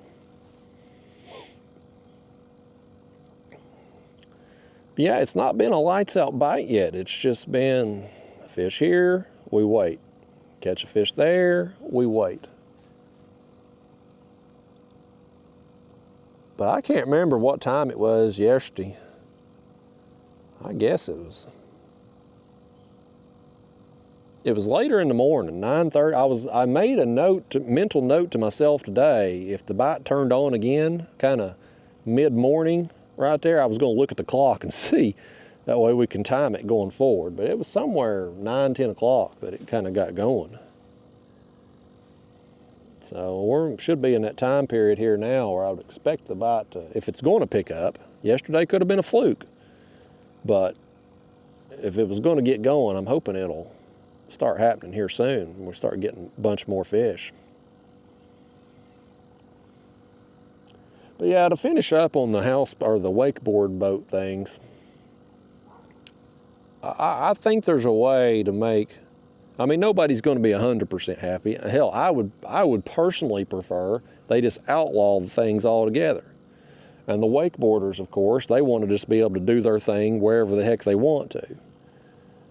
So the best solution is probably somewhere where, in the middle, where neither side gets what they want, but both sides still get something out of it. Maybe us fishermen get a place where we can be unbothered by them, and they get some area of the lake and river where they can still go do their thing. I just think it's ridiculous that they're allowed to go somewhere like Melton Hill that's this wide and be able to put off the kind of boat wake that they do in those places. Because, I mean, it has to be, it's not just from people on the water. It's got to be frustrating, too, to the people who live along the water. These people with docks and boats and things out here, and people whose yard comes down to the river. When these big boats go by, them wakeboards are putting off all that wake, like it's pounding the shore constantly. It has to be causing a lot of shoreline erosion, which is going to cause money. I mean, it costs money to have riprap brought in to protect your shoreline if you're one of these homeowners. And I'm sure the boats getting pounded and thrown against the dock and whatnot, that's probably causes some damage over time. I'm sure, too, places that, like you take over here, this is mostly rock over here on this bank, but maybe you got a hillside. That erosion that happens over time probably causes, parts of the bank to maybe give way. Trees fall in, rock slide stuff. I mean, like, I'm sure that happens in places because of the just extended boat wake. It's not like normal current flow where it's fairly consistent at the level. Those wakeboard boats, some of them can put off wakes 2 or 3 foot high. It's like being out in the ocean. Bass boat here. I waved. You think they've caught anything today? I doubt it. I don't know how they're going to catch anything going 70 miles an hour. Plus, he didn't have any stickers on his boat, so I know he ain't a professional. You ain't got stickers on your boat, you can't be catching fish. That's just a fact. That's how it is in the bass fishing world. So anyway, I know I'm gonna piss people off probably when I say that. Nobody wants regulation. I don't want regulation, certainly, but something like that, I feel like it needs to be at least a little bit to put them in a certain place. Make it better and safer for everybody, and still give them the freedom to do what they want.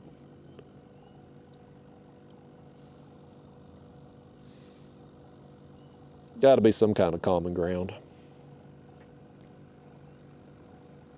I don't know anybody. I tell you, kayakers hate bass boaters. Bass boaters hate kayakers. We all hate the houseboaters. We all hate jet skiers. We hate wakeboarders. Wakeboarders hate us. But when it comes to fishermen, you know, everything's kind of segregated with fishermen, and none of us really like each other. Cat fishermen don't like bass fishermen. Bass fishermen don't like kayak fishermen. Crappie fishermen don't like bass fishermen. Like, it's every little group hates the other group. But you want to talk about uniting people together. If you got a crappie fisherman, a bass fisherman, a kayak fisherman, a cat fisherman, all for some reason in the same place talking, I don't know why that would happen, but let's just say it did. All very different people, different hobby in a sense. They're fishing for different things. But you bring up wakeboarders, big splash right there. My gosh, right there beside us. I didn't see it though. I didn't look over in time. That was happening yesterday too. I kept seeing big splashes, but I never got a look at what they were. I don't know if it was carp or paddlefish or buffalo or what. Another one behind us back here. Yeah, I don't know what those are. Oh my gosh, there's another one over here. I have no idea.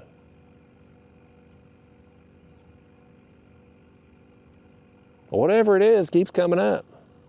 There's apparently multiple of them. Couldn't be the same fish hitting all these different places.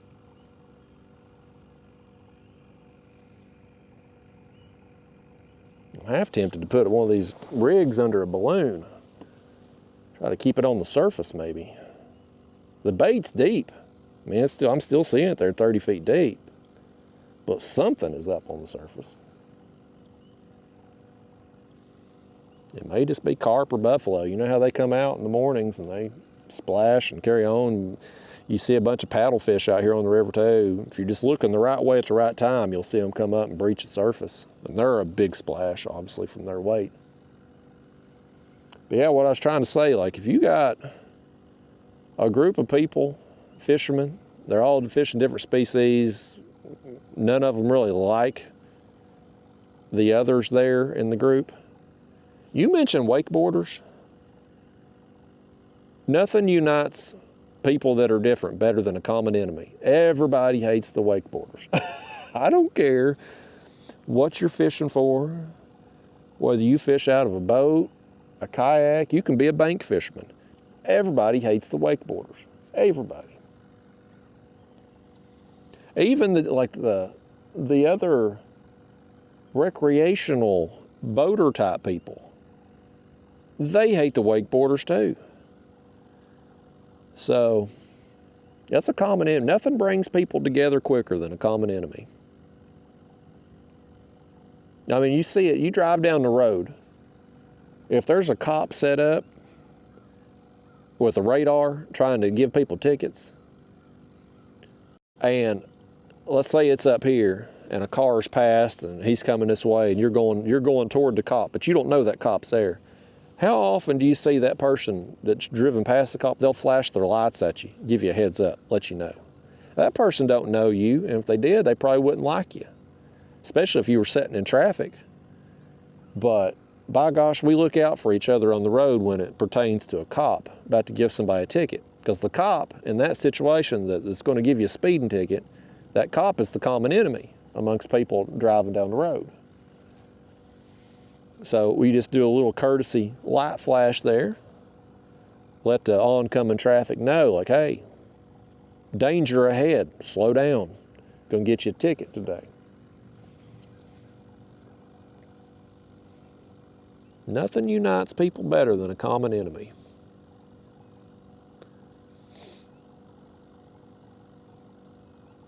I wish these fish would get united against the common enemy of my bait. I am half tempted to put I almost wish I know it'd be silly, fish 5 rods in a kayak. Hell, I'd be like some of these daggone planer board guys. But we could have thrown, with the current now, we could have thrown another rod off the back and keep a bait just subsurface. I don't think these splashes coming up, I don't think they're catfish. But I mean, I have caught cats under balloons subsurface before. I've done it a lot. It's just kind of odd. I don't think they're up there feeding. I mean, it'd be silly with the bait being so deep. I don't know what they'd be up there eating. That's why I'm kind of thinking it's got to be paddlefish or carp or buffalo or something. I mean, if we were seeing shad up near the surface, that'd be one thing. But it's not, when they're making these splashes and coming up, it's not like we're seeing bait fish get chased. Like they're just coming up and splashing. It's not a situation where it's like they're actively feeding on the surface.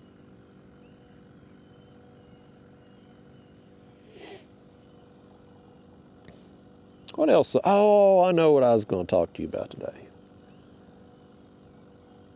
And some of you ain't going to care about this, but fortunately it don't matter because 95% of you's clicked off because of Rover or the geese anyway.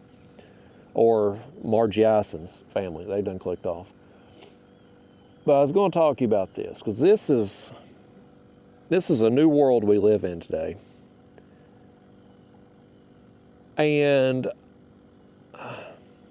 part of me is surprised and part of me isn't. And I honestly don't know what to think about it.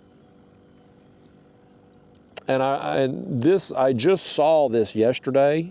So by the time, my videos are a couple weeks behind. So by the time you're seeing this, there's probably already been some fallout from it, but I don't know what that fallout is yet. I don't know if this idea is going to be supported or if it's going to be just completely just boycotted. I don't know what to think about it. Because I mean, I don't know. It'd probably be mixed reaction because my reaction's kind of mixed on it.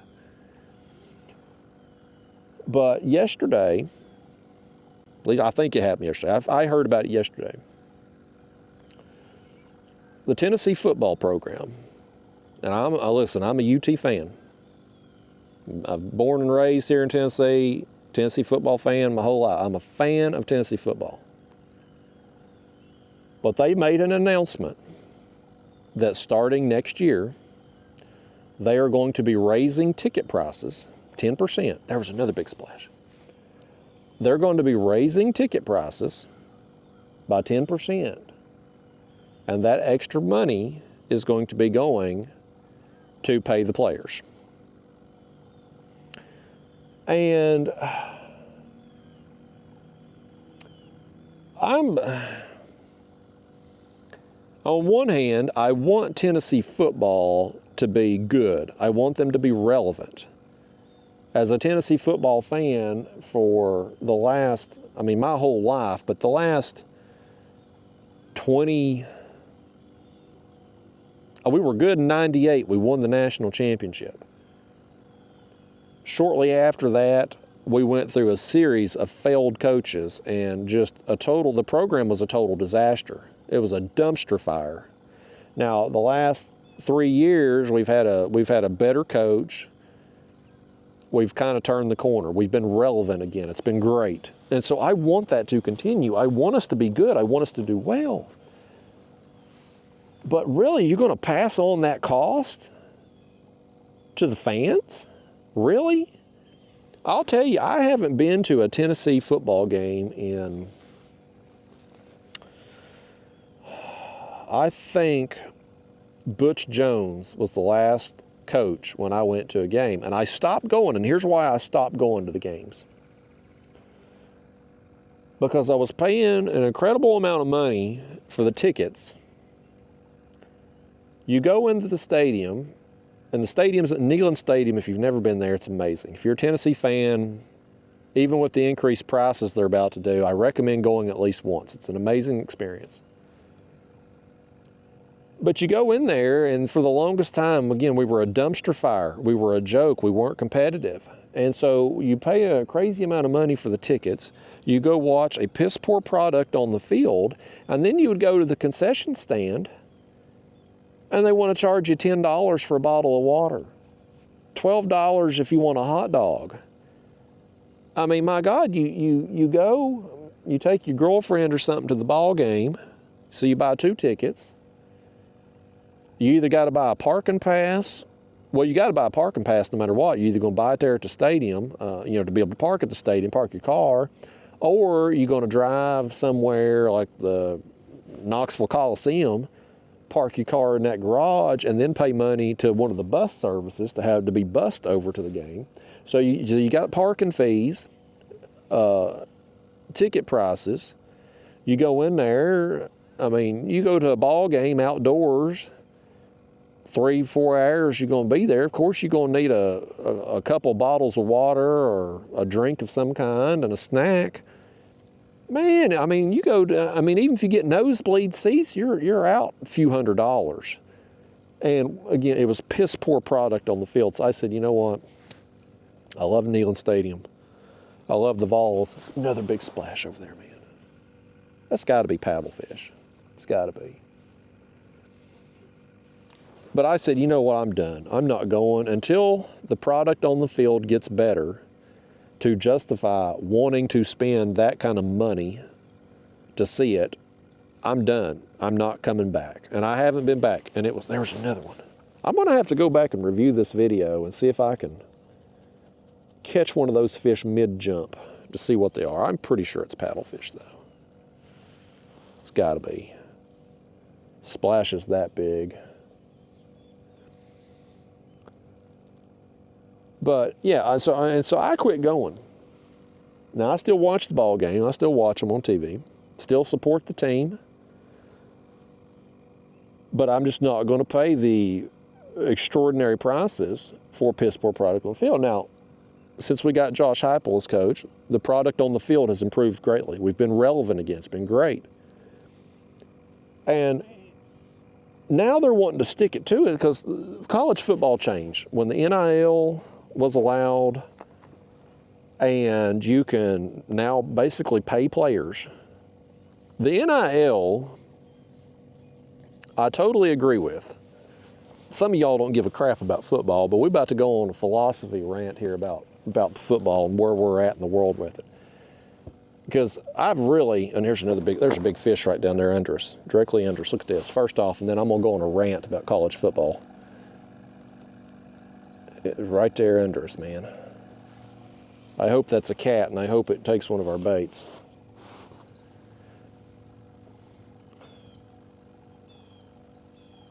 I see, he's kind of still in and out of the screen. We'll see if he bites. But anyway, the NIL, I was 100% for, because I think the NCAA took advantage of college athletes for years. They made money off of the college athletes, but the college athletes, God forbid they sign some autographs and make a few $100, they'd get kicked out of a program. Banned for life. because they made money. They're not amateurs anymore. It was stupid. You know, if you're a college athlete and you're good enough that somebody wants to pay you for your autograph, you should be able to make the money. If a car dealership wants you to be the spokesperson for them, take the money. You should be allowed to make it. You shouldn't be, NCAA shouldn't be allowed to tell you you can't make money. The problem with how they've done NIL is that it's being used to just buy a team. Look, I mean, pick any college football team. I don't care if it's Ohio State, Alabama, Michigan, pick any top program the last few years.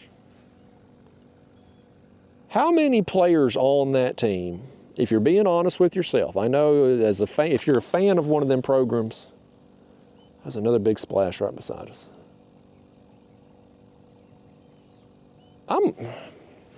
Hold on, y'all. There's too many splashes here.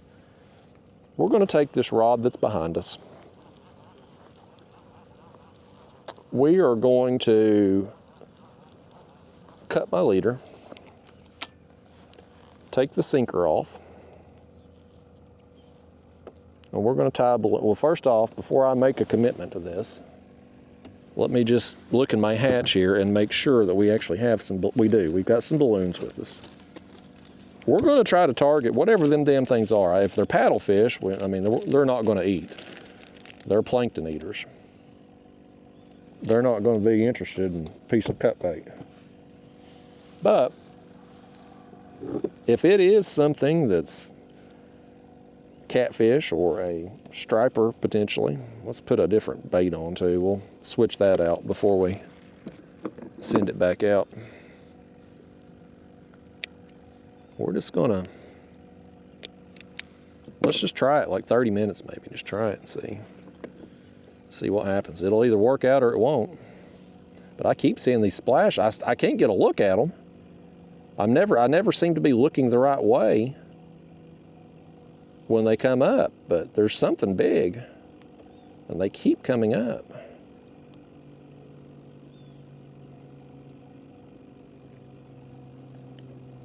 Okay, tied that back. I am going to put on, these are big splashes, so I am going to put on a little bit bigger chunk of bait.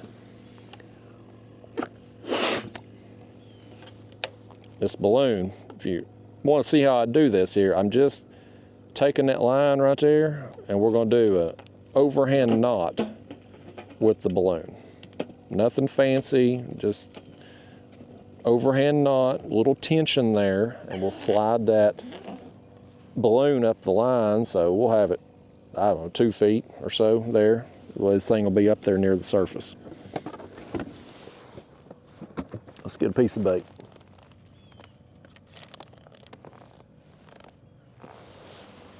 You know what I've also got? I kind of want to,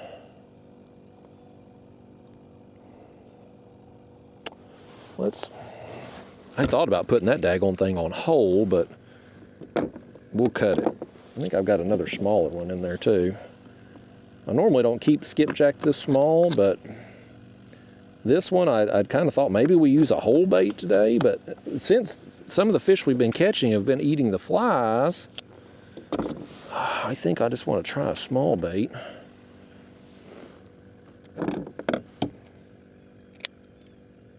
I don't know. I kind of want to put a big bait on too, because these are big splashes. I've already cut this thing now. I'm indecisive all of a sudden, folks. Let's just throw this out here for a little while and just see if anything will eat it. That bait's so small, it's gonna be hard to, we'll just have to let out line. So I backlash myself even trying.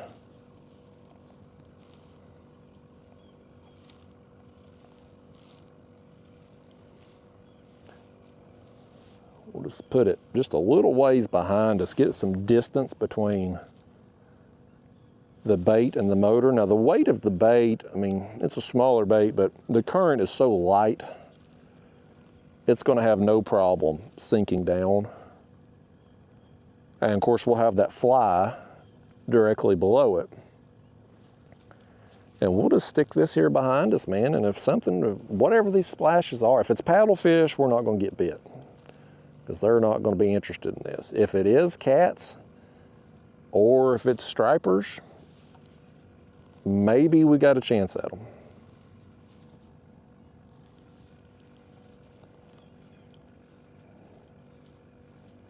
Let's letting out some line here. I don't know. We ain't gonna know until we try it and see. You don't know unless you just experiment in life, folks. That's the only way you're gonna find out. We've kind of in a little drought here. Today's definitely not been a real active bite thus far. And part of that could be the time of day. Part of it could be just different days. Yesterday was a cloudy day. I don't know if that played a role. I don't know. I don't know, folks. I don't pretend to be an expert. What time is it here? 9:30. So we're kind of in that time period here where should be getting bit if the bite is going to be around the same time as yesterday. But anyway, back to the college football nonsense. So I'm not opposed to players getting paid. I think if somebody's willing to pay them, they should be able to take that money.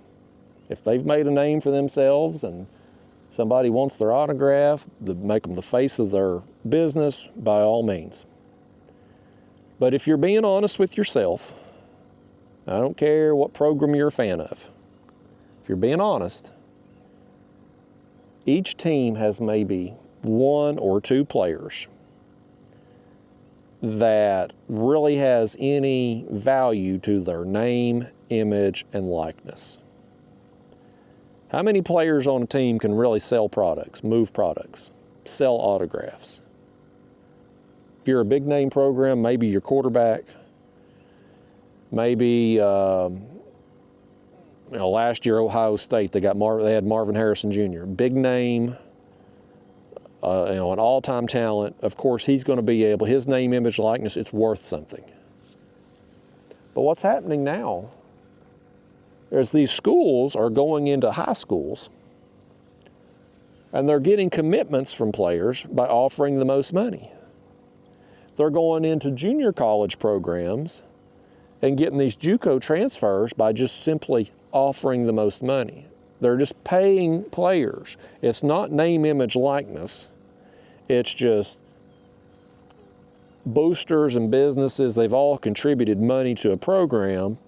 And the program, these big college programs, they've got millions of dollars in their budget. So let's just go out and pay this player before he's ever made anything of himself and prove that he's worth it. Let's just go pay him. And in Tennessee's situation, we've got a star quarterback. At least he appears to be a star at this point in time.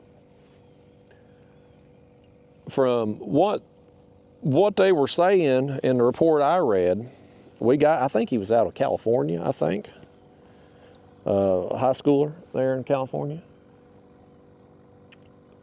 We supposedly paid him $8 million to come play for us. $8 million. Right out of high school. But we paid him that to choose Tennessee instead of the other schools that he had courting him. $8 million. And so what they're wanting to do now, at Tennessee anyway, is raise ticket prices 10%.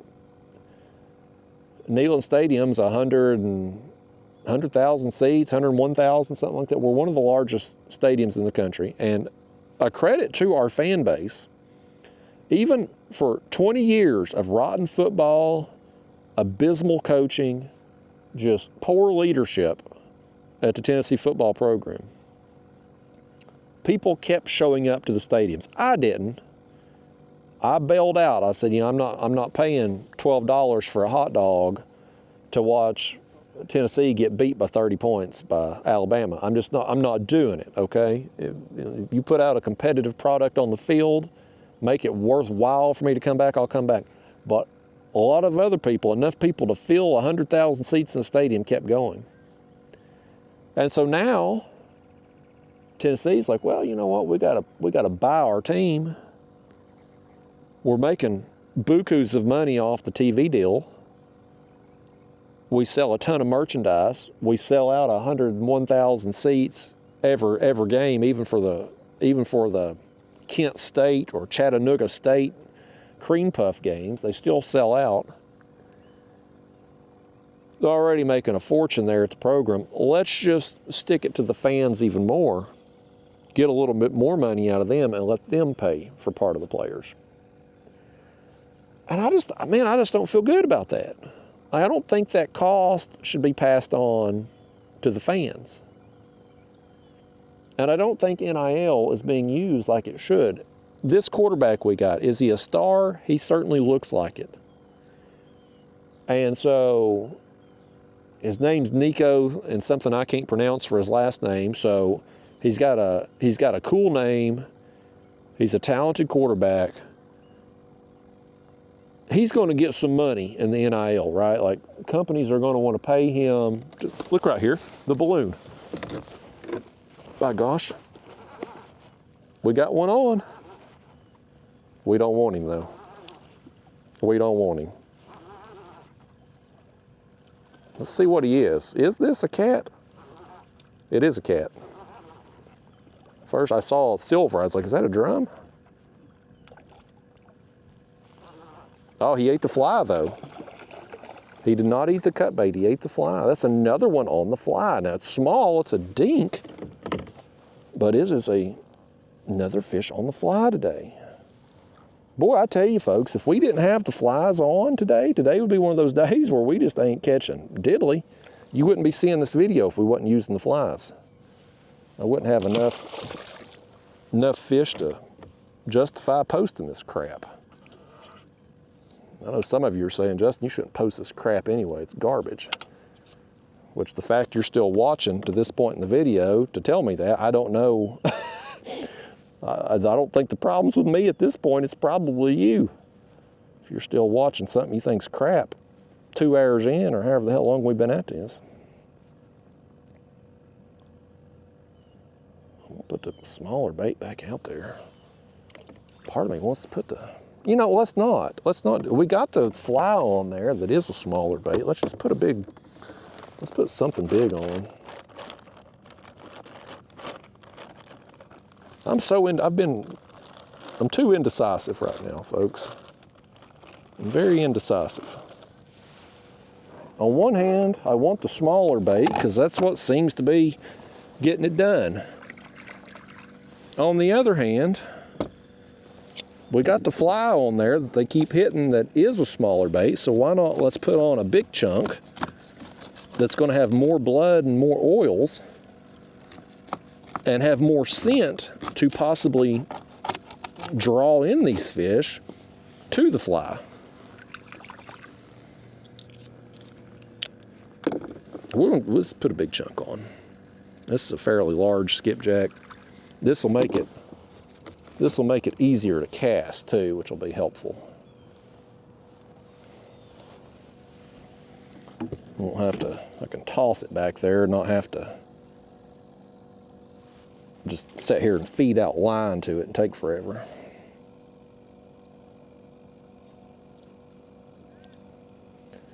Yeah, that's a good looking bait right there, man. If I was a catfish, I'd probably eat that. I'd tear that up.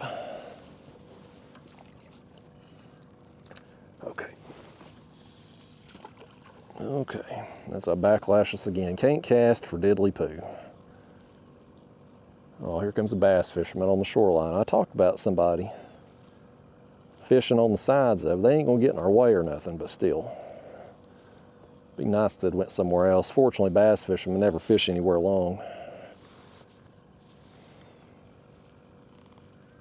Let's get this line fed out here. And I ain't done with this college football rant, man. I ain't done with it by a long shot. But I'm curious, I'm seriously curious to see how people are going to react to this extra 10% on ticket prices just to pay the players, passing on that expense to the fans. I mean, of course, as a Tennessee fan, I want us to have the best team possible, and in the college football world today, unfortunately, you have to pay to get that. I don't think you should be paying the whole team. I think a player like our quarterback, Nico, got a unique name, very talented. He can go out and sign autographs, get business deals, influencer agreements. You know, as much money as he can get, by all means. But your backup tackle that's a 4-star recruit out of high school that hasn't proven anything yet. I mean, how many 4-star recruits come into these programs and are just total busts, never amount to anything? You shouldn't be paying them hundreds of thousands, if not more, right out of high school just to come to your team. Like, that's not what NIL was created for. That's just buying players. And I just don't, it's changed the game. There's no used to. And I know some of you are going to say, especially if you're football fans from the Big 10 or Big 12 or Pac-12, which don't exist anymore, but you know, outside of the SEC, you're going to say, well, Justin, players in the SEC, they've been bought for years. Just, you hear stories of teams just putting cash in a paper bag and sliding it across the table or something, or hiring players' parents for the school or whatever. Sure, that happens. It's happened. I'm sure it's happened at the other schools outside of the SEC too. But it's happening for 1 or 2 players, not the whole team. It's happening for special talents, not some 4-star kid out of high school that ain't proven diddly poo yet. And so now the culture of the game has changed. It used to be, in Tennessee, we got to say in VFL, Vol for life. Because used to, if you were a Tennessee football player, it meant something. Like, you know, you was proud to be a Tennessee football player. We were proud to have you as a Tennessee football player. Now, it's just because we were paying the best. And if you don't get your playing time or you don't get enough money, well, you just go to the transfer portal. Go to the next team that'll cut you a better deal. There's no loyalty anymore in it. And so I think it's kind of ruining the game. I mean, I know ratings are at all-time highs for college football. Certainly this year with the playoff, it's going to be very interesting. And I admit I'm watching. I'm going to be, the Rover's back. He's barking at the bass fisherman now.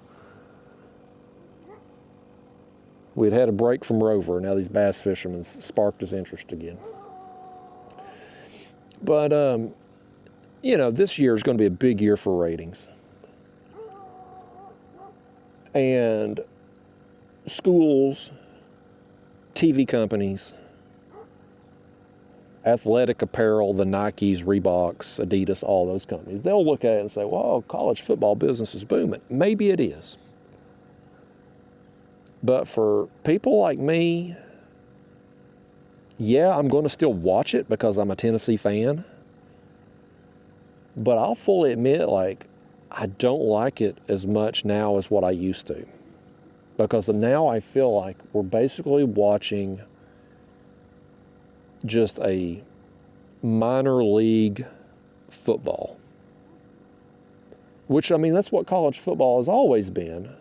But it's just kind of tainted now that the financial aspect has bled into it. To me, anyway. To me. And it shouldn't, I guess, but it does. It taints it. There's just the lack of loyalty amongst players, the fact they're only there to get paid. It's just, it's changed something for me. It's changed something for me. I think it has for some other people too, but again, we're still going to watch. So does it even matter? I guess not. But, I mean, I don't think anybody can deny the NFL's a better TV product. The players are obviously better, they're pros.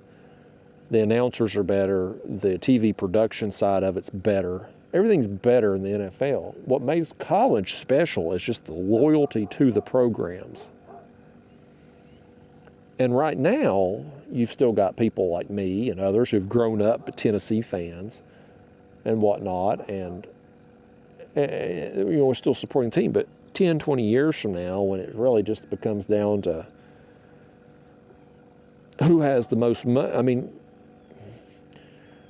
it's kind of always been that way. You've always had programs like Alabama, Tennessee, Georgia, Michigan, Ohio State, kind of up top, right? But every once in a while, you're going to get a Boise State that gets the right quarterback, a Washington State that gets the right guy, and they're going to be up there in the top 5, top 10. Now, with this NIL stuff and buying the best teams, I don't know that these kind of mid-tier programs that maybe once before, if they just got lucky with the right quarterback, couple of really excellent players that maybe got overlooked, I don't know that you ever see those type teams again. I think 5 years from now, you're going to have about 15 to 20 programs, and it's just going to be a revolving door of those teams at the top. Whoever's got the best team that money can buy that particular year. And you're basically what I feel like they're doing. This is maybe a better way to explain the point I'm trying to get across. In college football, you're kind of taking out the middle class. You're going to have the 1%ers, and you're going to have the bottom tier. The middle class of college football, those teams that competitive, maybe once every few years, they get the right quarterback, the right coach. They make a run, get up in the top 5, top 10. Those teams are going to be gone. It's the haves and the have-nots. There's nothing in between anymore. That's what it's going to be in 5 years. Now, is that a good thing or bad thing? I don't know. As far as business goes, probably it's okay because the TVs companies, they're going to make their money. People are going to watch. There's enough fan base from those programs, enough football fans in general. They're going to get ratings.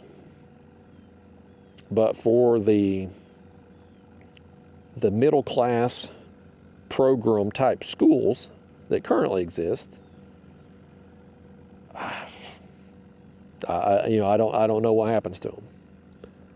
I don't know how it goes. So, I don't know. Either way, it's kind of tainted for me. I'm still a fan. I still watch every UT game. I'm still going to yell at the TV set when we do good, and I'm going to cuss out the refs when we do bad. But I'll admit, something's changed. It's changed since the NIL and transfer portal became a big thing. I love the NFL. All those players are getting paid. I don't think it's the financial aspect of it. I think it's just how they're doing it. And I don't know. It's just different, man. It's just different. But I'm very curious. I saw this yesterday. So by the time you're seeing this video, there's probably been a lot more discussion about it. And maybe some other schools are going to start doing it too. I'd seen a thing a while back, Oklahoma State, I think it was creating a QR code for their players. The QR code's it's a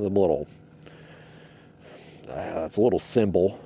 You can take your phone camera and scan it, and it'll take you to a website or whatever. I never use QR codes, but they're popular amongst businesses. Sometimes you go to a restaurant, they won't have a paper menu anymore. You'll have to scan that QR code with your phone on the table there, and it'll bring up a menu, right? I think it was Oklahoma State that created those for their players. So if you're watching their game and maybe the linebacker makes a big tackle and you're like, yeah, great, I want to give this guy some money, you can scan that QR code, go on there, give him $5, $20 or something. And it's just a way for fans to kind of voluntarily support the players. You want to throw them a little coin. That I'm okay with because it's voluntary. But when you just tack on an extra 10% to the ticket prices, and that's now, next season that's going to start.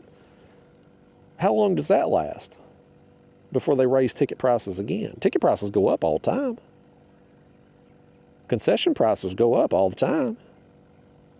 So where does it end? I just don't think that, if you're going to have to buy a team and you're making a buttload of money from TV deals, merchandise sales, ticket sales, concessions, parking pass, you're making a ton of money already, not to mention just the boosters that all these big schools have. That's how players used to get bought, was the boosters buying them. I just don't think it should be passed on to fans. Now, I give Tennessee props for being honest about it. They could have just made up some BS and said, well, we're going to raise ticket price 10% because of pick a reason. So they were honest about it. I think that honesty goes a long way, but I just don't like it. I think for me personally, I don't like it. And I'm obviously not the person they're going after with that 10% increase in price because I haven't been to a game in a few years. I probably won't go this year. I love Neyland Stadium. I'm telling you, if you've never been before, if you're a Tennessee fan, go at least once. It's an amazing experience. When they run through the tee, man, you get chills. You literally get goosebumps on your arms because it's just awesome. I would have loved to have been there. I don't care what ticket prices cost when we beat Alabama for the first time in 16 years. That would have been worth every penny to go to that. But for me, I guess maybe I'm getting a little older. I like kicking back on the couch, watching it on the big screen. If I need a snack, my refrigerator is a few feet away. If I need to take a leak, the bathroom's a few feet away. I ain't got to share it with anybody. I ain't got to wait in line to go. When the game's over, I can go about my day. I don't have to wait an hour for the bus to take me back to the Coliseum to my car so that I can then wait another hour to get on the interstate and get home. Like, it's just... I guess I've just gotten old, y'all. That's what it boils down to. I'm just too damn old anymore to be a proper fan. I hate that. I guess I was a better fan when I was younger. But I don't know. I don't know where the college football landscape's going. I think it's still going to be a big thing for many years to come, just from a TV perspective. But the game as a whole, I don't know. I do think it's going to change from a perspective of maybe guys who are good enough to go to the NFL. Right, here's a big fish. Look at that one right there creeping along the bottom. Directly under us. He stopped right there under us.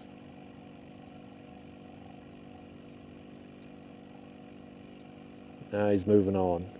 He paused at our baits and then moved on. Don't know what he was, but I wish he had bit.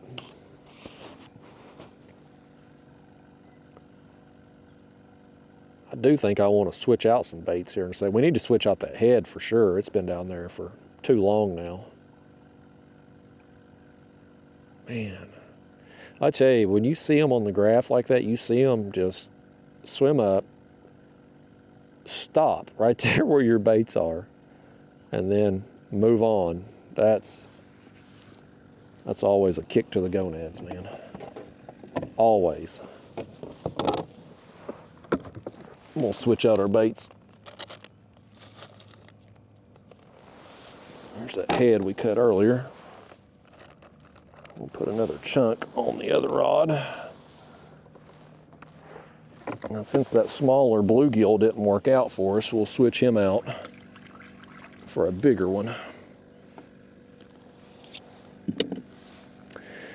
Yeah, but anyway, to wrap up the college football thing, I'm curious to see how Tennessee fans are going to react to it. If it'll be maybe a situation where everybody's happy with it potentially. Maybe they feel like they're involved in the program if they're helping buy the player. But I'll tell you this, as bad as the internet is these days, as far as just people just being nasty toward other people, when the fans start, I mean, listen, fans, I mean, hell, y'all are on the internet. You see how things are with these players when a kicker misses a field goal in a big game and people are sending him death threats online. That happens already. Now, you're going to have everybody that goes to the game contributing to that person's salary. Now they're going to feel like they're that player's boss, like they have the right to, another big splash over here beside us. They're going to feel like they have the right to just say whatever because, by gosh, they own that player, you know? Like, I promise you that's going to happen. It's going to be the hate that they're going to get is going to be way worse now. Oh, our balloon. Oh, golly bum, our balloon's going down back there, y'all. Look, it's going down. It's swimming. Let me get this bait down. There was a big splash behind us, and now our balloon's going down. Let me get that one set up. Well, I wish y'all would help me out. How come y'all won't grab a rod? You see me trying to lower a bait down. Why won't you grab that daggone thing? Y'all the worst fishing partners I ever had. Can't get you to do nothing around here. It's supposed to be a team effort, me and you. I guess I didn't pay you enough NIL money to actually contribute to the team today.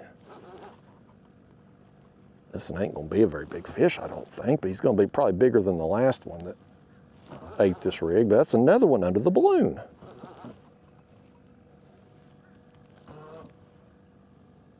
And it's, you know what? It's another one on the fly. Another fish on the daggone fly, man. This is incredible. We have had so many fish today. We wouldn't be getting any video footage of any fish today if it wasn't for the flies. I have took so much flack over these flies. People swear up and down that back when I was editing videos all the time, they'd say, "Oh, Justin, you making this stuff up. You're hooking fish afterwards. They're not really eating the fly." Like calling me a liar, basically, trying to say I'm just trying to sell stuff. And you know, when I'm doing these unedited videos now, like you see it happening, man, and you see where they're getting them. Like right, this and here, another one in the corner of the mouth. Like they're eating these flies. There are times. And this has happened numerous times now since I've been using them where like the flies just, like they'll be keyed in on it. I don't know if it's the size, the action, I don't know what it is, but you have days where you just get them on the daggone flies, and today we're having one of them days. Now look at this one here. Look how dark he is.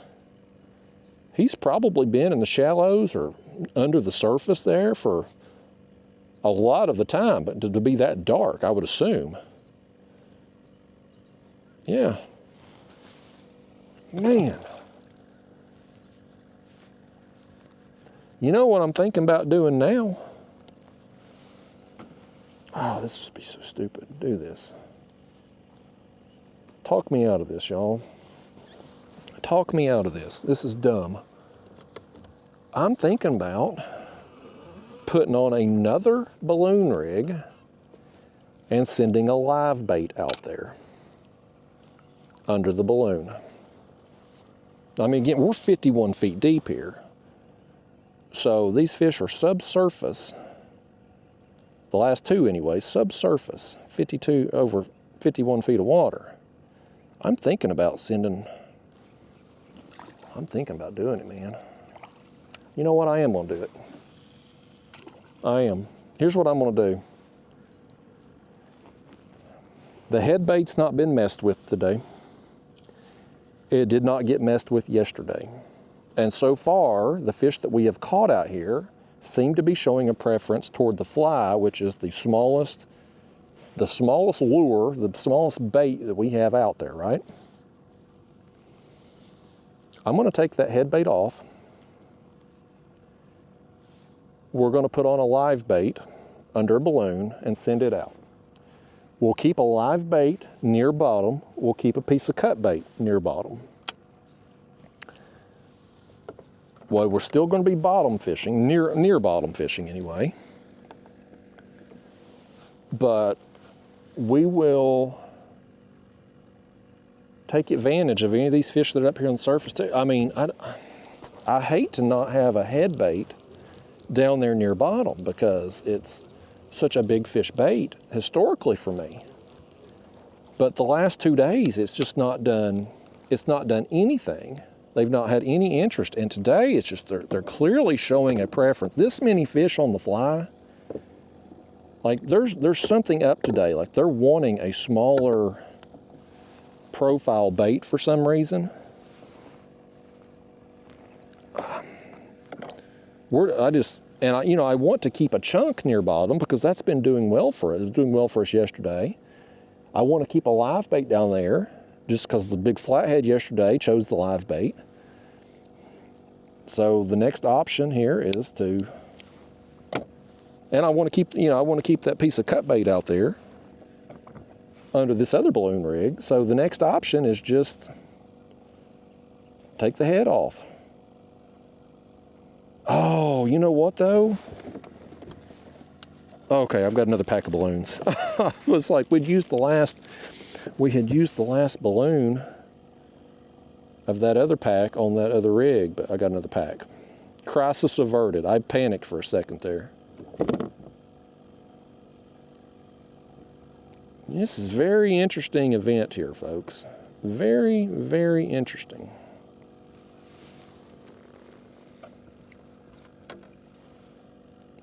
And I don't know, listen, I assume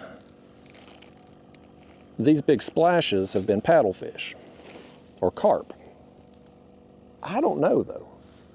I don't know. So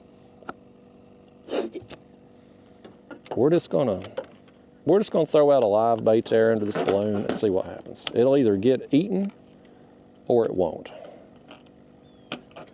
We're not gonna know until we do it. So let's do some moving around here. I'm gonna reel this one in and we'll just put a fresh bait on it. We'll drop it down here off the front left and we'll move our live bait. Oh, hell, this one's all messed up here on the leader anyway. No wonder we ain't getting bit on it. Bait got wrapped around my sinker on the way down. Y'all should have fixed that a long time ago. What the hell's wrong with you? I literally can't get anything out of you people today. You won't even fix a rig. You seen that rig was messed up and you wouldn't even fix it. You just sat there letting me look like a fool. I think some of you just fish with me just to let me make myself look stupid on video. That's what I think. We're gonna get it together here directly though. I see another fish right there on bottom. I'm about to drop this bait on his head. Look there, my bait hit bottom and I spooked him. Like he was right under us. There's another one sitting right there. Oh, I don't know why I'm doing that. I was gonna put it on this side. That's what I meant to do. I'm all discombobulated here, folks. We'll set that one, we'll move that up here for now. And that way we'll have this other rig going off the right side of the kayak behind us. That way when the current sweeps the rig back, it won't interfere with our other lines.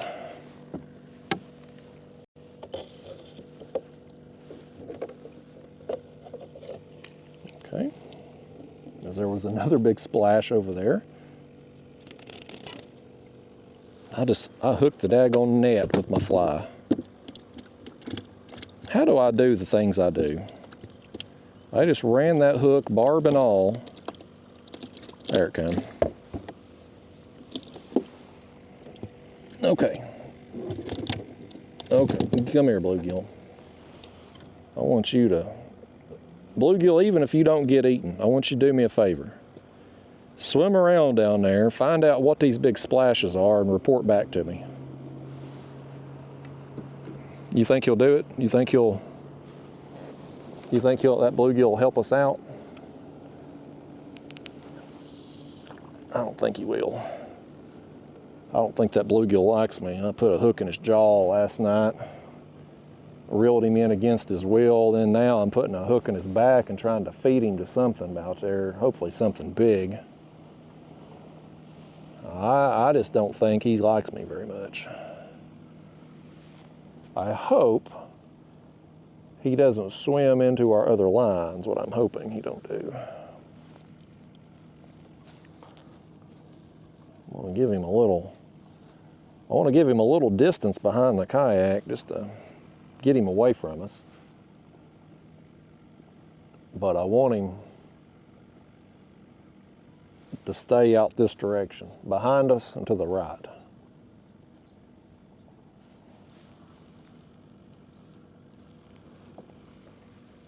If he gets smoked, man, this is going to be something. And he might. He might. I mean, the last 2 bites have been on the balloon rig, and that fly, the fly is just a hook and the hair, right? Like, it's very lightweight. So even minimal current that we've got, that balloon on the water there, like that fly is moving between the current and the balloon. The fly is moving like a small bait fish. So now that we're putting the bluegill out there, which is a slightly bigger but still small bait fish, who knows what might happen here? Who knows? This could be exciting, or it could be a complete bust. You just never know. You never know, folks.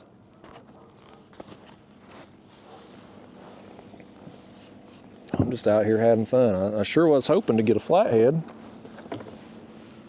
We still might. It was a couple hours into the trip when we got that flathead yesterday. So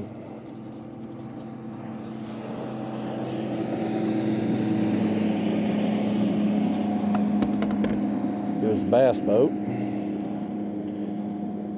Seeing more people out. You know, both today and yesterday both, it just seems like there's an abnormal amount of people out for a weekday morning. I don't care how good we do today, I for sure wouldn't be coming back tomorrow on Friday. Down here with the amount of boat traffic we've seen the last couple days, it guaranteed to be worse tomorrow. People taking a day off for a long weekend or something.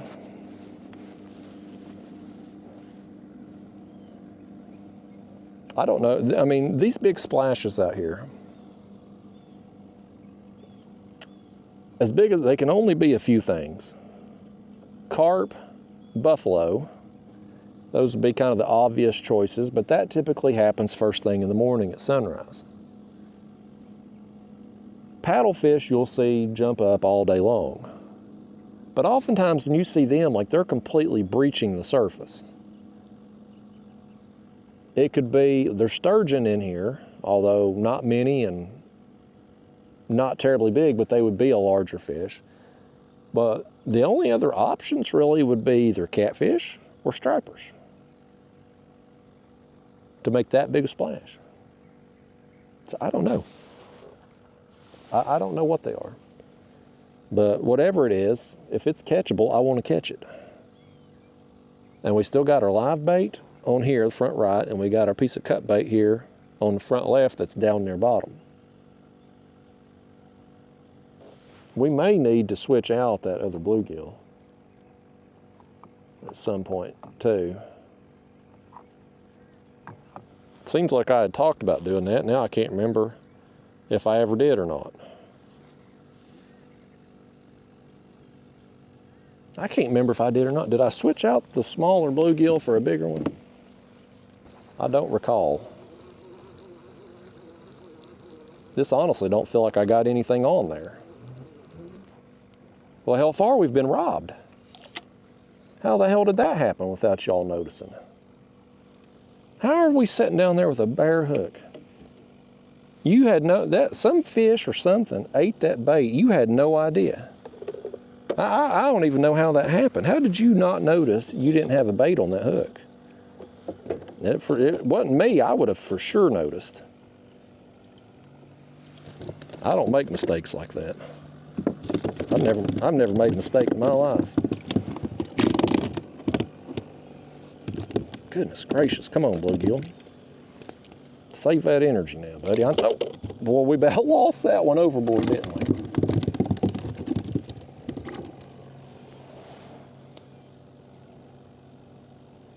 Goodness gracious, he's ornery. He's wound up. He's been in that aerated bucket all night. I guess it's hyper-oxygenated or something. He's full of energy. We'll see how energetic he is if a big flathead comes along. He can swim fast, but he can't swim far on this leader. Come here, bluegill. Let's get you back in the bucket. Lord, I just got my glasses cleaned off. Now these fish have slung water all over my face again. They get you too? Somehow y'all dodged it again. I don't know how you keep dodging it.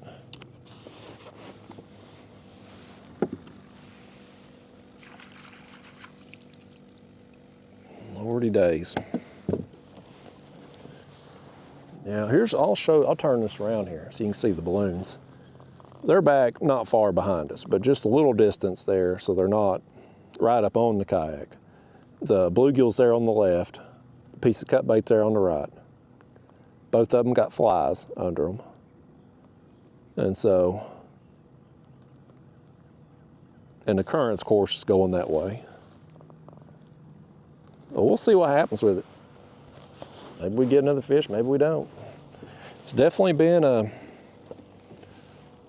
different day. I had hoped to kind of figure out something with the bite. I mean, yesterday was cloudy. Had that little rain shower there on my way to the river yesterday morning, but overall the weather, I mean, it's not like we had a big temperature drop or anything like that. It's been pretty consistent. Been 60s in the mornings and 80s in the afternoons. Like, it's been consistent. The water flow's been the same, and I just thought, well, we got on that bite yesterday. It'd probably be comparable today around the same time, and we just ain't got the fish today. And the fish we have got's been on the fly, and something changed today. Something changed. And we've seen some fish too on the bottom there. I mean, I've pointed them out a few times. May not be cats, but when they swim along and they stop right there under us, looking at our baits, and they move on, I'm going to assume it's cats. If it's a carp or buffalo, I don't think they're going to have much interest in pieces of cut bait down there. But something's different today. I had to come back. I had to. After catching that big flathead yesterday and just the history of having caught so many big flatheads here around this time of year and years past, like, I had to come back and hit it again another time. I had to. Because I know, like I mentioned there yesterday, when that video posts, I didn't even post the picture on social media. You know, I got a picture of me and that big flathead yesterday. I didn't even post it on social media because I knew if I did, they'd be zooming in, looking at the background, figuring out where I was at, and there'd be people down here. Like, I wanted to hit it again, and if we had done well again today, I'd be back here again soon, you know, just keep pounding it until it stopped. I got several other places that this time of year has produced big flatheads for me, and I want to hit all of them, at least working them in around the trips that I got coming up out of state. But I had to come back and try it again today. So here we are, but it's a different day, that's for sure. Like right here, here's another one. Right here, right there under us. Right there by our baits. Have no idea what they are. Right there by our baits, completely uninterested.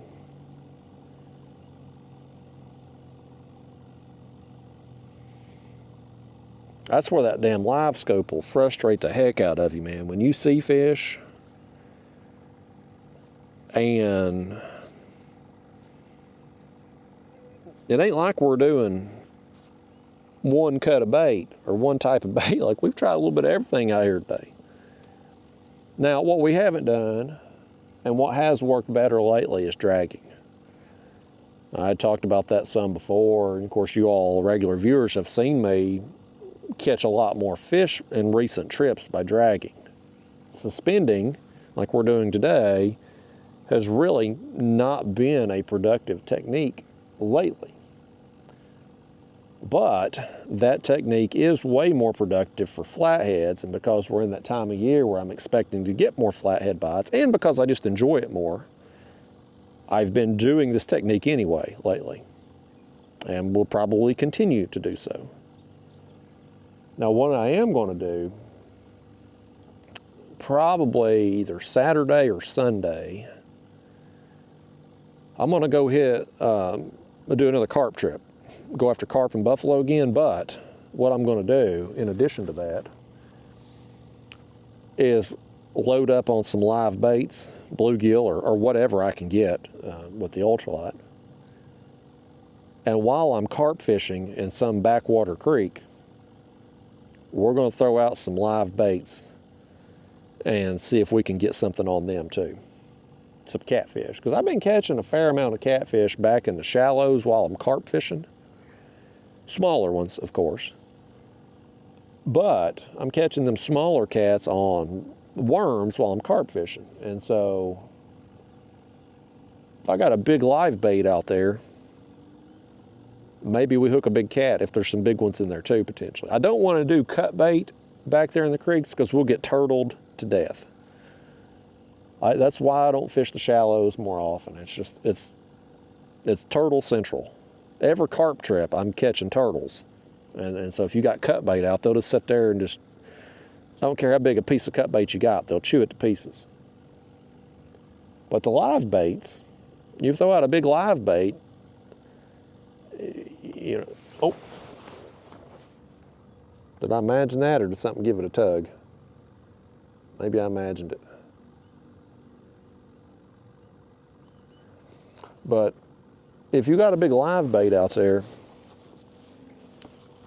in them shallow water creeks, really the only thing aside from a cat that's going to be able to eat it is a big snapping turtle, which is certainly possible. And if we hook a big snapping turtle on the next carp trip, y'all are going to be unhooking it. I ain't doing it.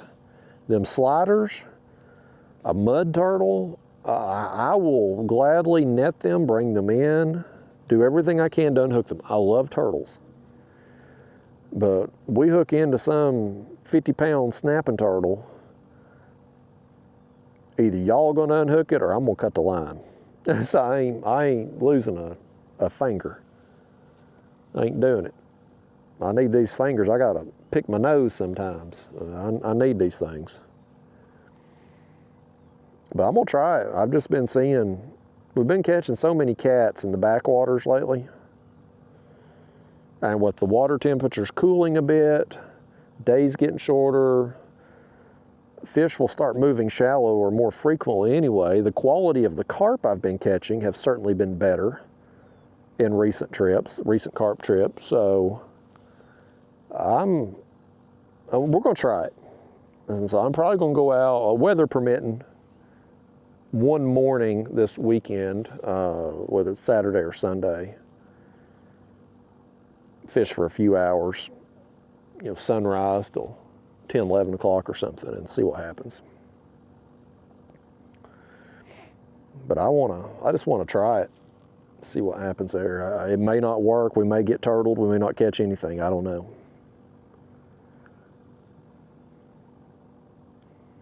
And it's weird, like me, I personally love catching big cats in the shallows. Like I've done it, And I have fun every time. When I went over to Santee Cooper a few years ago, standing there on the bank catching fish in 5-6 foot of water, man, it's fun because they can't go down. They got to go side to side, up surface. Like there's no. Normally, when we're fishing like this, you hook a cat, he wants to go down and stay down. But in the shallows, they can't do that. So it's some pretty awesome battles. So I love catching fish in the shallows, but I just don't like fishing for them in the shallows.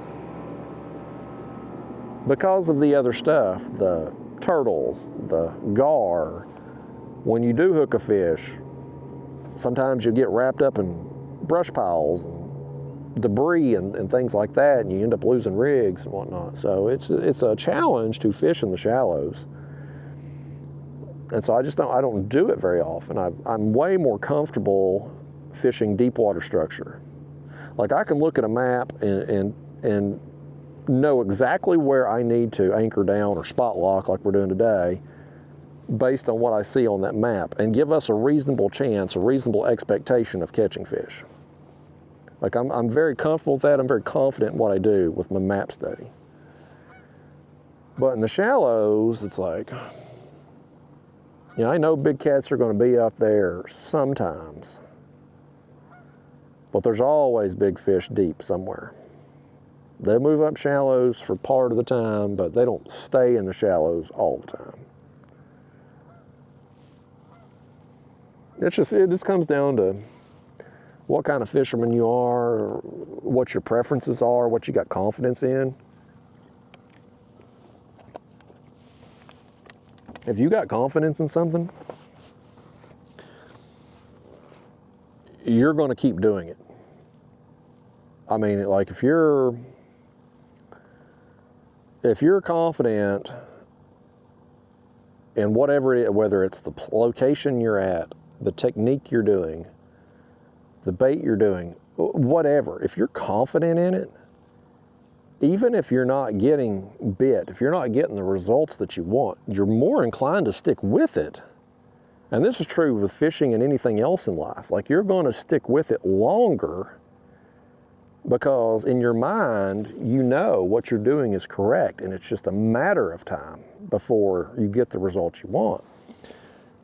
If it's something that you either don't like doing, or maybe it's something maybe you don't have confidence in it yourself. You've seen other people do it.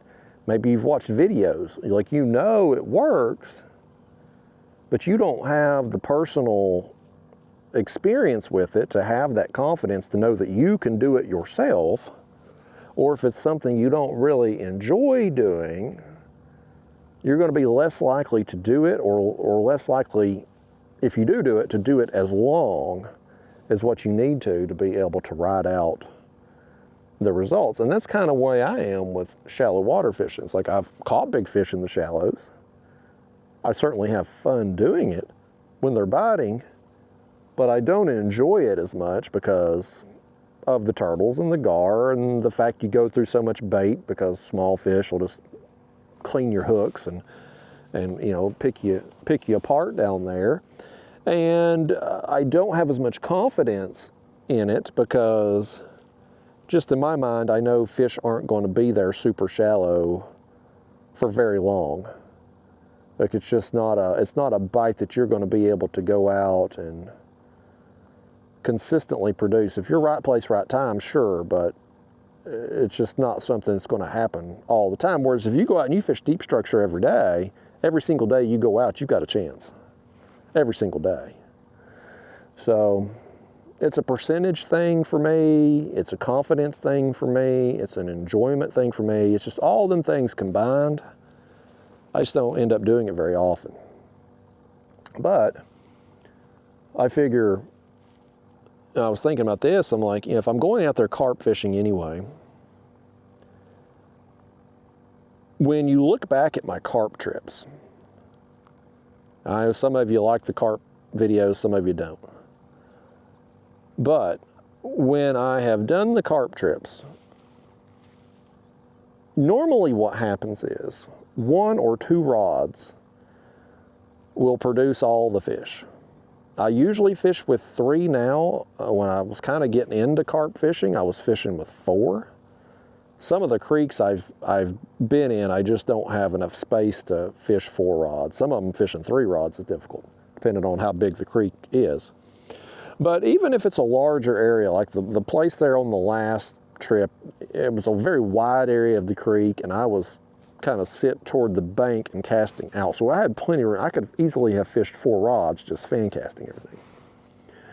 But yet, you look at what rods caught the fish, it's really 1 or 2 rods that gets most of the action.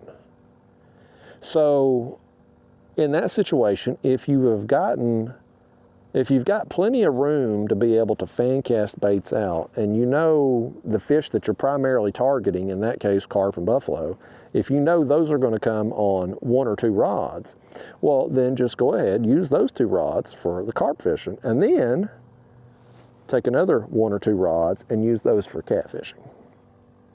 And hopefully maybe put on fish. Oh, he hit it.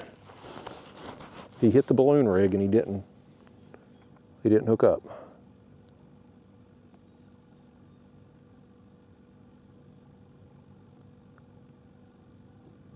Well, he gave it a tug. Got me excited. A little excitement on a morning where we've had not much excitement, the limited action. What a difference a day makes. But, you know, anyway, to finish that topic was just, you know, my thought is, if I'm gonna probably get most of my carp and buffalo on 1 or 2 rigs, do that, use those, and then take out the other 1 or 2 rods and try to throw out some larger live baits. At least the larger live baits aren't going to get picked apart by small channel cats or little reddy or slider turtles. The only thing that's going to get those larger live baits is either a much bigger fish or snapping turtles. And there will undoubtedly be some snapping turtles. They'll probably bite them, a bluegill like we're using today, they'll just bite them in half. I hope they bite the half that ain't got the hook. Y'all deal with them snapping turtles if we get bit. I did watch, this is interesting, another big splash up there. I wasn't looking that way though. This is off topic of fishing, but it was an interesting video I watched. I was on the YouTube there scrolling through the other night, and I was kind of bored, and which I know people think, well, Justin, you like fishing, you're probably watching fishing videos all the time on YouTube. I rarely do, honestly. I rarely watch a fishing video on YouTube. Usually I'm watching Joe Rogan or listening to Jim Cornette podcast on there, or watching old wrestling matches or something like that. Like, that's what I spend my internet time, YouTube time doing. If you watch, I mean, I've probably watched 20 times the amount of old wrestling matches on YouTube as I have fishing videos. I'm just not that into fishing videos. So anyway, I'm scrolling through the other night, and it was a snapping turtle video. I guess YouTube probably heard me talking about turtles through my phone and these carp trips and whatnot, and they're always listening on our phones and trying to feed us, market to us based on what they hear. So I assume they'd heard me talking about turtles after a carp trip, and then I go home and turn on YouTube, and what do you know, there's some turtle videos. But there was one about snapping turtles, and it was this channel, and it's a fascinating fella on there. It's called Clint's, I actually remember the name, Clint's Reptiles YouTube channel. Apparently that's a large channel. And he's got all these various types of reptiles and whatnot, but he had a pet snapping turtle. And he could pick that damn thing up. I think he said that turtle that he was picking up had died, but then he got another one or something. But anyway, he figured out how he could pick up that turtle and it wouldn't try to bite him. Like, it would come to him, but it wouldn't attack him. It wouldn't try to bite him. Like, he could just pick it up and do whatever he wanted to with it. And I thought that was pretty fascinating. The guy on there too, if you're interested in that kind of thing, turtles or lizards or reptiles or whatever, check out his channel called Clint. Don't click off this video to go watch him, but you know, in the future. It's called Clint's Reptiles. And the guy on there, he's kind of he kind of seems like a nerd, you know, honestly, but he's so into it. He's so into like reptiles, and in that video I watched, turtles. If somebody's passionate about something, if they're passionate about it and they're a good speaker, to me, it really don't matter what the topic is. I could have zero interest in whatever it is they're talking about, the subject that they're talking about. But if they're super into it and they're somebody who can talk in such a way that's, you know, some people just can't talk to a camera, okay? And Lord knows I ain't very good at it now, but I was even worse back when I started this YouTube stuff. Like I was very, I don't know what you call it, stage fright, nervous. Just, it's been a challenge for me. The fishing part of me doing YouTube is that's the easiest part. The talking to the camera is what I struggle with the most. I've never really been fully comfortable talking on camera, especially if there's other people around. Yeah, I've never been good at it, but I feel like I've gotten a smidge better at it over time. Nevertheless though, some people just can't talk to a camera. Some people just, even when they're not, even throw out the camera part. You all know people like this in your own lives. Like you'll be talking with a friend or a coworker, or pick the situation, but you're talking with somebody and they're trying to explain something and they're just not good at explaining whatever it is they're trying to get across. They're just not a good communicator, right? Like some people are just like, it's a skill. It's honestly, talking, it's a skill. But being able to talk in such a way that to get people to listen and to respond, that is an actual skill. The more you do it, the better you're going to get at it. But some people are naturally talented. They don't have to just work at it all. It's like it just flows with them. It's just natural. Other people are really bad at it, like me, and it's a real work. It's a work in progress to kind of get to where you need to be with it. But anyway, this guy,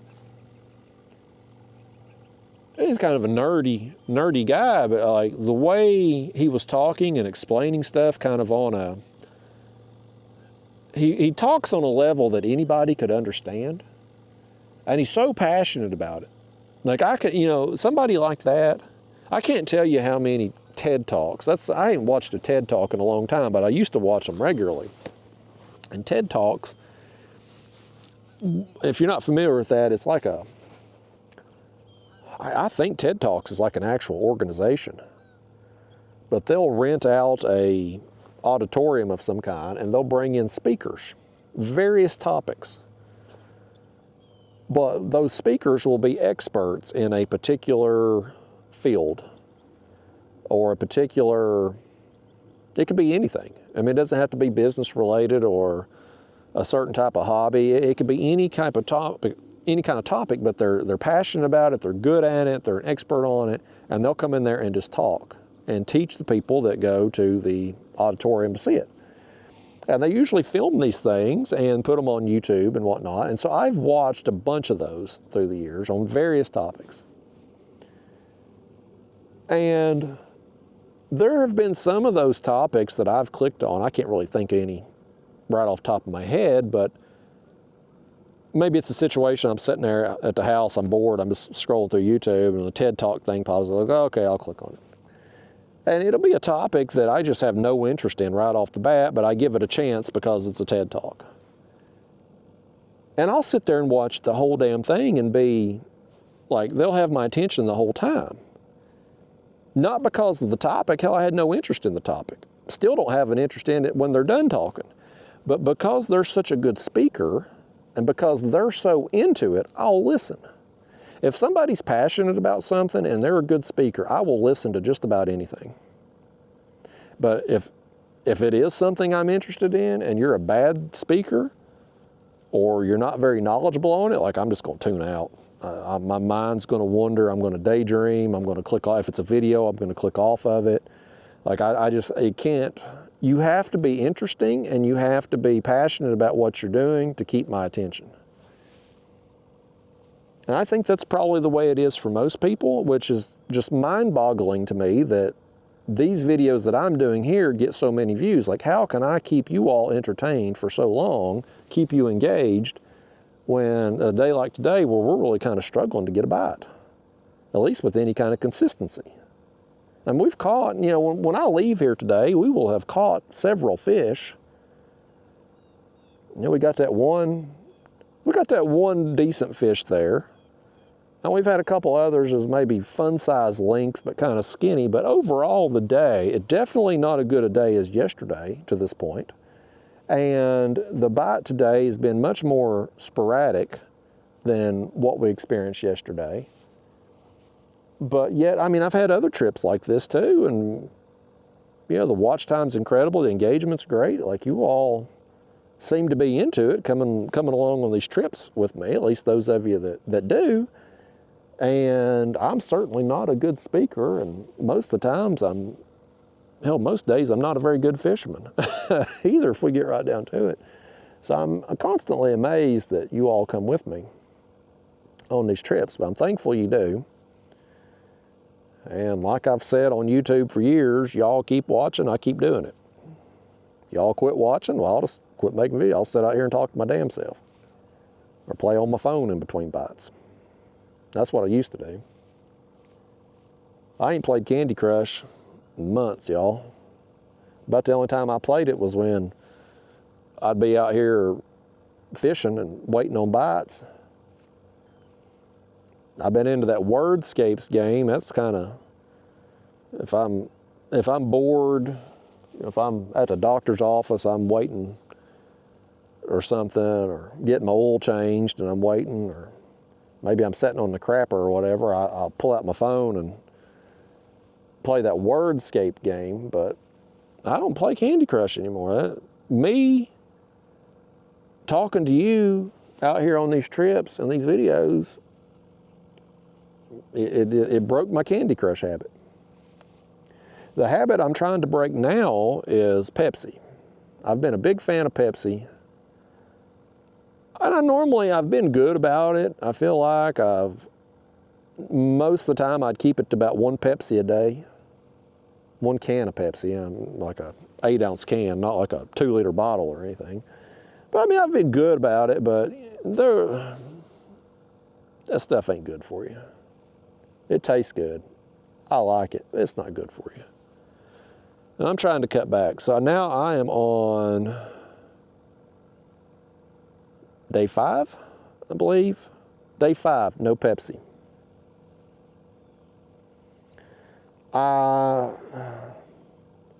Some people have said, like, if you come off, we call it Cokes here in the South, but Cokes, soft drinks, sodas, pops, depending on what part of the country you're in, different names for the classification of drinks, that you know what I'm trying to say. Here in the South, everything's a Coke. It don't matter if it's a Coke, Pepsi, Sprite, Mountain Dew, you're drinking a Coke. Like, that's just what we say. But, people have said, I've heard other people talk about this, when you try to quit Cokes, you'll have headaches and, you just won't feel good for a couple days. Like, you'll crave them real bad and headaches and stuff and just not feel good. I haven't experienced that. Like, I haven't had any headaches or I haven't really noticed anything in my body different, but I have craved them. Like, not right now. I'm sitting out here right now, I'm not craving a Pepsi. I never drink a Pepsi when I'm on the water. But when I sit down to eat dinner at night, I have a steak just about every night. I've talked about that before. A few months back there, well, several months back now, we had that polar vortex come through Tennessee last winter. I got stuck at home for almost 2 weeks. I had to cook for myself because I couldn't get out and go to the store. And I kind of got in the habit of cooking for myself during that time period. So since then, and I'm a creature of habit. Like if I get to something and I eat it and I like it, I'll do it every day until I get tired of it. And because I'm not really a foodie, I've been eating steak for months now, damn near every day. But I mean, it's cheaper. It's cheaper for me to buy a $6 or $7 steak at the grocery store and throw on some vegetables there with it too. It's cheaper to do that than it is to buy a value meal at a fast food restaurant that's going to taste like crap. So anyway, I eat a steak damn near every day, unless me and the girlfriend, unless we go out on a date and go eat dinner at a restaurant somewhere. I fix dinner for myself and I fix a steak. Well, normally when I eat my steak, I like to enjoy a can of Pepsi with it. That's kind of become the habit, the routine. Fix a steak, put some pepper, put some mushrooms, put some blue cheese on there, a little Heinz 50, I'm a Heinz 57 guy, I'm not an A1. I don't like A1. I like Heinz 57.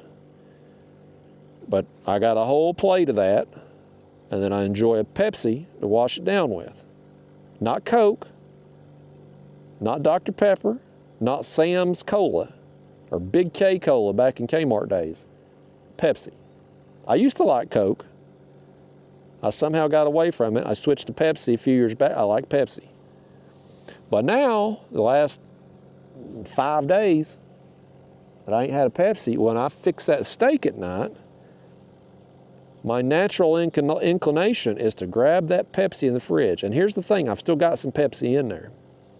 If they weren't there, I don't know if I would crave them as much because they wouldn't be tempting me, but I don't want to throw them out because that would be wasteful. And the girlfriend, she won't drink them. She don't drink Pepsi, she drinks Diet Coke or Diet Mountain Dew. She don't like regular Cokes. It's got to be Diet. I can't drink a Diet Pepsi because it don't taste right. I want my 41 grams of sugar if I'm gonna do it. Bear with me, y'all. I got to get a drink right now. I'm gonna be coughing in your ear if I don't. But that Pepsi tempts me every night, and I crave it. I don't crave it now. I won't crave it all day long. I think my craving for it stems from the fact that it's become habit, because for the last several months, I fix my steak, I pull out a Pepsi out of the fridge, I sit down, I eat. That's what I do, it's part of the routine. Before I started cooking for myself, I didn't drink a Pepsi every day. I pretty much only had them when we would go out to dinner somewhere and get a drink. But it just become a habit, so I'm trying to quit, or at the very least cut back. I probably won't cut them out completely, but it would be nice to get back to only having a Pepsi if we go out to dinner somewhere. Go out to a restaurant, which I hate doing that because they charge you $4. You go to the Longhorn, well, that's the most common restaurant we go to. At least the sit-down restaurant anyway.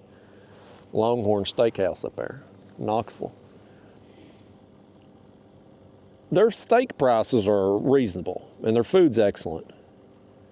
But if you get a Coke with your meal, you know it's $4? A glass of Coke.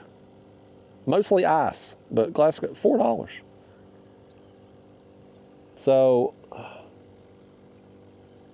I really should cut that out. Keep the Pepsi, at least the can of Pepsi at home. You buy a 24-pack, works out to about 50 cents a piece.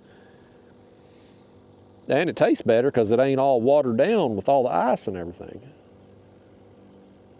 But I'm trying to cut back. I'd like to maybe cut back to 1 a week, 2 a week, something. Special occasion, something like that. But I ain't had no headaches. I'm not having cravings outside of the time period I would normally drink the Pepsi. Nothing like that. I also gave up donuts. I was getting them, Aldi has them little miniature donuts. There's the white powdered kind and there's the chocolate kind. And when you walk into Aldi, at least the Aldi I go to, you got the produce here on this wall, and then you go into the donuts and then the bread. And so I got to walk right by them. And so I was getting a couple of boxes of them donuts every week. And I'd sit there after my meal, a little snack or something, I'd eat some of them donuts. The last time I went to the store, I didn't buy any donuts. I've cut them out too. So I ain't had Pepsi in like 5 days, and I ain't had donuts in probably well over a week. Because I went to the store there a few days ago, and I didn't get any. So, and I'd been out before that. So we'll see how long it lasts, if it lasts.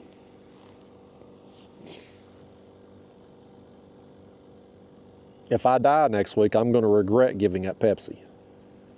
If it helps extend my life, at least being healthy a little longer, if I can hold off the diabetes a little longer, it'll be worthwhile. If something crazy happens and, you know, I die or get incapacitated or something, part of me is probably going to regret not enjoying a Pepsi the last few nights. Because I do get enjoyment from drinking that Pepsi while I eat my steak. I ain't giving up the steak though. I'm not a grill master by any stretch of the imagination. I think that's what they call professional steak cookers. But I've gotten pretty good at cooking steaks how I like them cooked.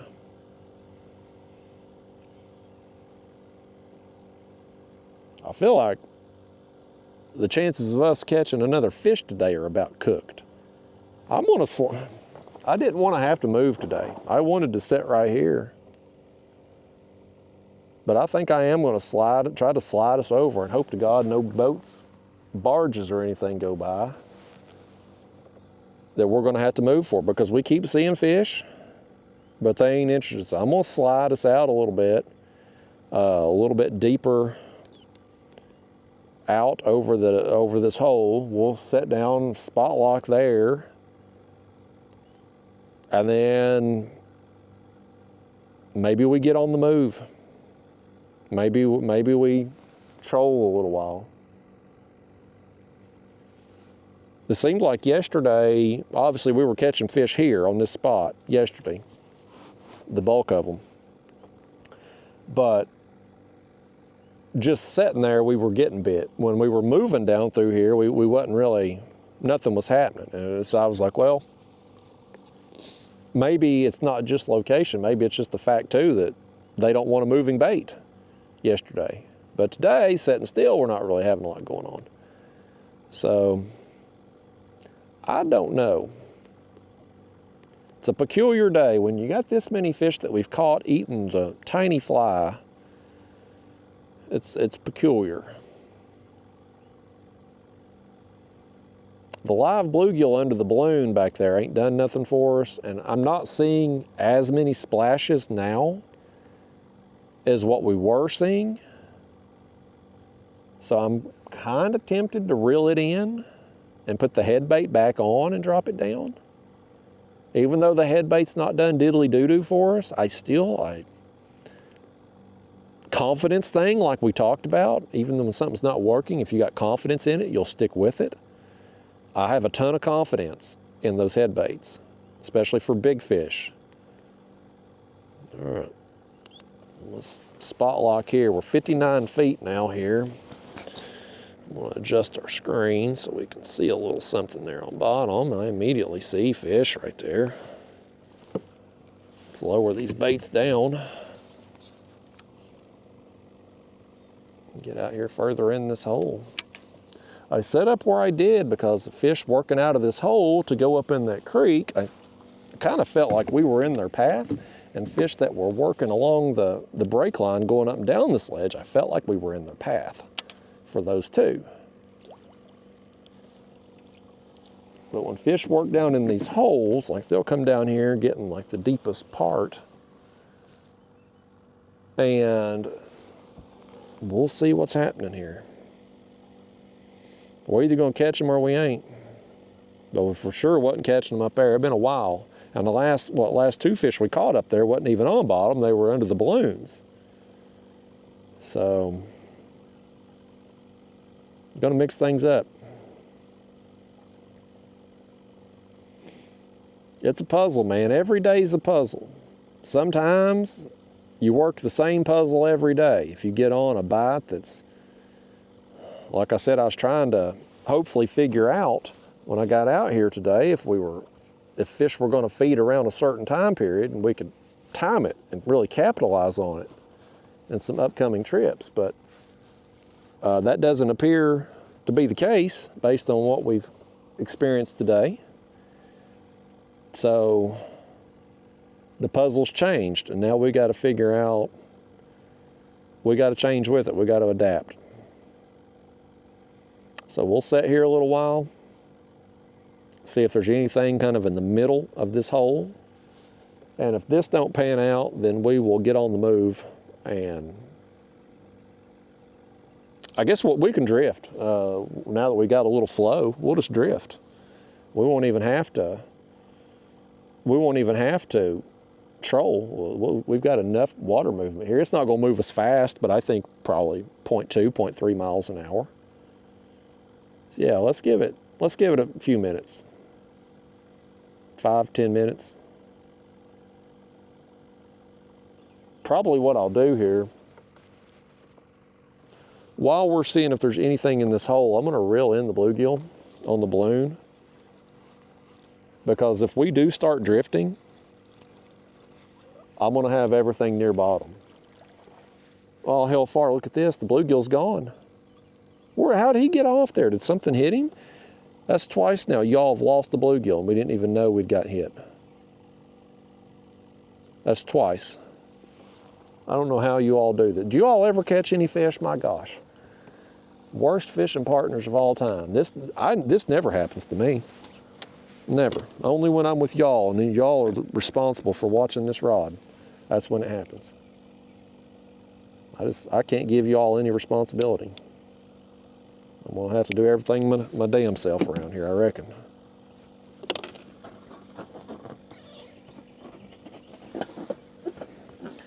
Any of y'all that are asleep right now, you about to wake up. I just woke somebody up, I guarantee it. I just woke somebody up with that balloon popping right there. Time to wake up and start your day. Rise and shine, sunshine. We got fish to catch, by gosh. Get up here and pay attention. Tell me where these fish are at. I want you to look at that graph and tell me where I need to put a bait. Because I ain't putting them where they need to be today, apparently. I had a lot of optimism coming out here this morning. My optimism, the later we get in the morning here, my optimism's starting to fade.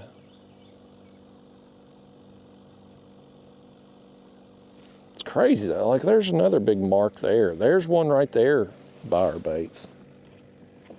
Like there are fish there, but they're just not committing. Like, look at that. He's right there on our base. That 0 mark is right under us. Like, he's right there.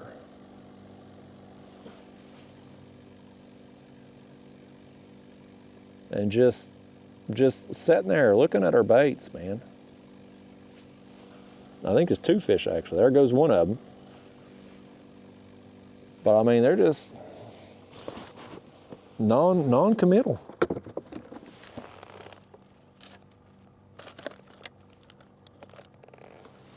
Get our head bait back on. I want a big head bait on, man. I always want a big head bait on.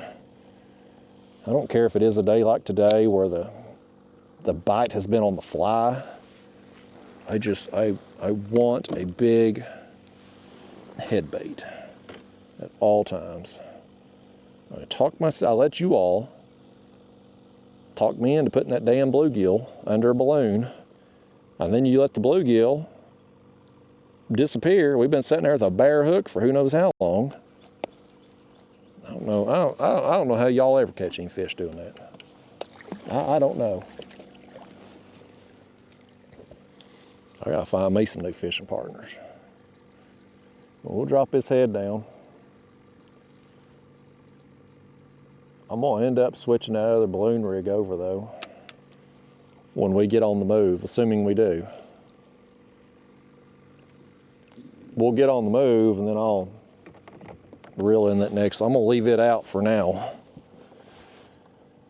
But we'll probably end up, I guess, if we don't get bit here, one of them fish that's there looking at it, if we don't get bit, we'll just start drifting and see if maybe giving them a moving bait will trigger a bite. Now we will be in significantly shallower water. We come out of this hole, we're gonna be in 40s-ish, give or take, in depth. So the depth will definitely be changed, it'd be different. But what we're doing today ain't working. It worked yesterday, didn't work today. So we gotta change with it. I mean, it ain't that it ain't completely worked. We've got fish. Caught several fish now. But the quality today hasn't been as good as yesterday, and of course we didn't, at least not yet, we ain't got that big flathead that was really goal number one coming out here for. I want me that big flathead today, y'all. Got 2 catfish trips in a row, I've busted a big one. Want to keep the streak going. Y'all gonna break my streak. I don't know why you want to do that to me.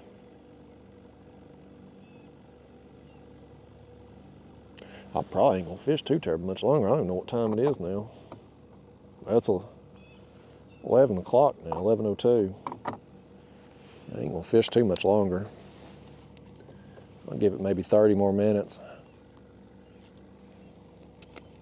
I got to Dr. Daphne's eyes when I go home. I'm giving her these eye drops they give me for her pink eye. I was using a gel. And this dog, man, I literally got to put her in a headlock. I draped myself across her body to try to get that gel in there. It was an ordeal. The drops, they're a challenge too, but 100 times easier than the gel, 100 times easier. So, got to doctor that when I get home, and then we'll do it again before bed. Should have done it this morning when we got up, but I didn't today. I wanted to hurry up and get on out here so that I could forget my water bottle in the car and have to turn around and go back and get it and kill 15 extra minutes. That didn't affect us anyhow. If I had missed that extra time because of forgetting the water, and then the bite had been on instantly, dropping baits down, and then died off, I'd have been upset with myself. But since it wasn't really going there first thing, and clearly hasn't been going much of anything here, really all morning long, I don't feel as bad about doing something stupid. I don't know how I left that bottle in the car either. I have the same routine every day. I take everything out of the car the same way. When I'm packing up at the end of the day, my routine, I don't change it. So I don't really have to think about what I'm doing because it's just muscle memory at this point. But somehow today, got out of there, got in the kayak, headed out of that creek, go to get me a swig, and there's no swig to be had.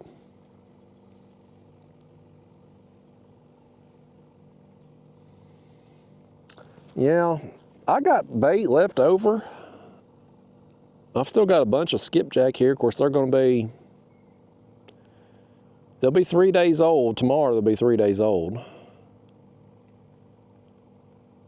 I may fish tomorrow. I ain't gonna fish here. We've had too much.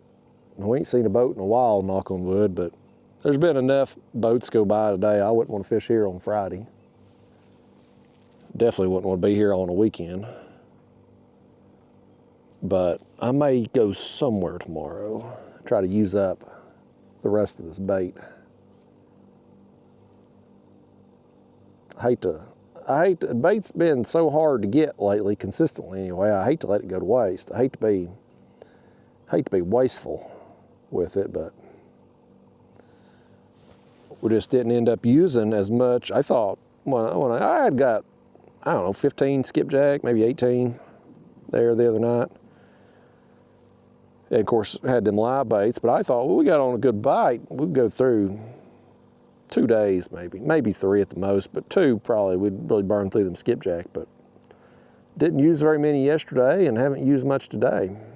So still got plenty left. Now this here, you see that? See, well, he's gone now. Let me see if I can find him again. Yeah, I lost him. That may be him. I think that was a different fish right there. There was one longer one that went by. It looked like, I think that other one that went by was probably a paddlefish. Just from looking at it, but okay, I think there it is. It's a long, skinny, could be a gar, but it's awful deep for a gar. Could be a paddlefish though. Just long, skinny fish right there.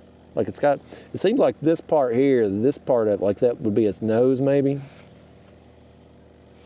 I can't really get him in frame very good. I don't know.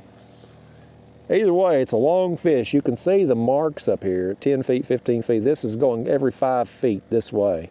So, I mean, that's a long fish.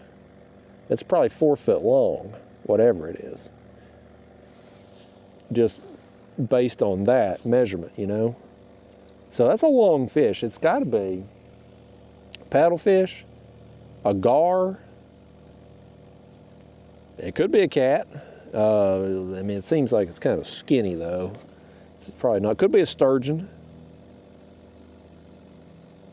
But he's just hanging out there. He's hanging out there about 50 feet deep and 59 feet of water. Right there's something right there under our baits, right there along the bottom. It's fascinating to see what you see, but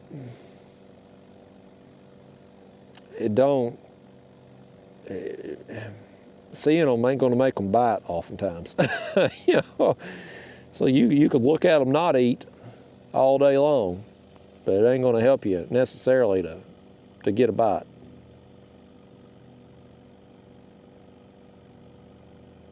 We about to leave these fish, actually. We're about to get on the move, y'all. I mean, there comes another one up here, right there by our baits. Okay, just come in, take a look, turn around. There's something either there's something they're wanting that we're not offering, or there is some flaw with our baits. I don't know what it is.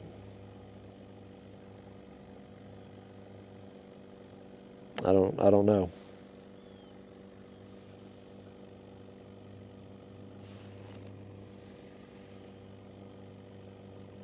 I mean, you can still see them. I still see them moving in and around there. I don't think that's a very big fish, but still, you can see it. And there's another one there under it, kind of like right on the bottom. I can see right there, and one over here to the side. But they're just not. They're not even tapping. It's not even like they're just down there and they're just nipping, not committing. They're not even touching the baits. It's not even we got a free meal just dangling it right there. I mean, it's like if you walk in somewhere, you go somewhere and there's a little candy dish. Maybe somebody's got a Whitman sampler. They're like, "Oh, would you like a piece of candy?" And they open up the box to the Whitman sampler. You may not like the candies inside the Whitman sampler. Nobody really does. They're all a little different. But nobody turns down the Whitman sampler. You're all going to enjoy a piece of chocolate out of there. Those fish right now are basically snubbing their nose at the Whitman sampler.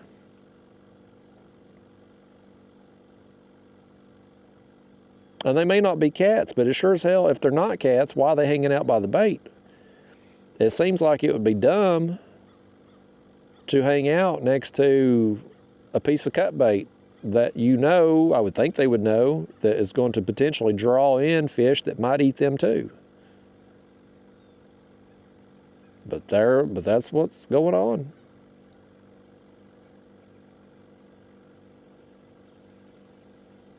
Old Whitman sampler. I wonder who makes the Whitman sampler. You think that's like a Hershey thing or a Nestle thing? Or are they their own individual company? The only time I ever see a Whitman sampler is at Christmas. Seems like all the drugstores have Whitman samplers out.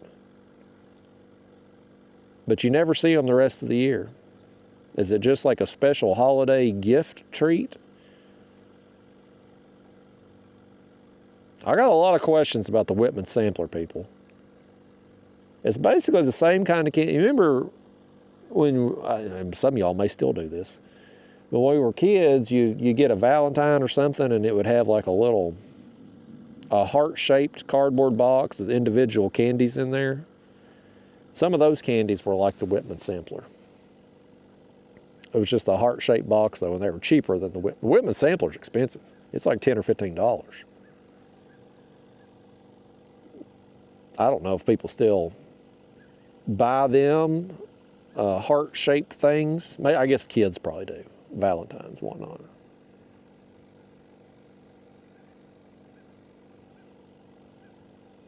Nowadays, at my age, your girlfriend, she's your Valentine, a little heart-shaped box of candy ain't getting it done.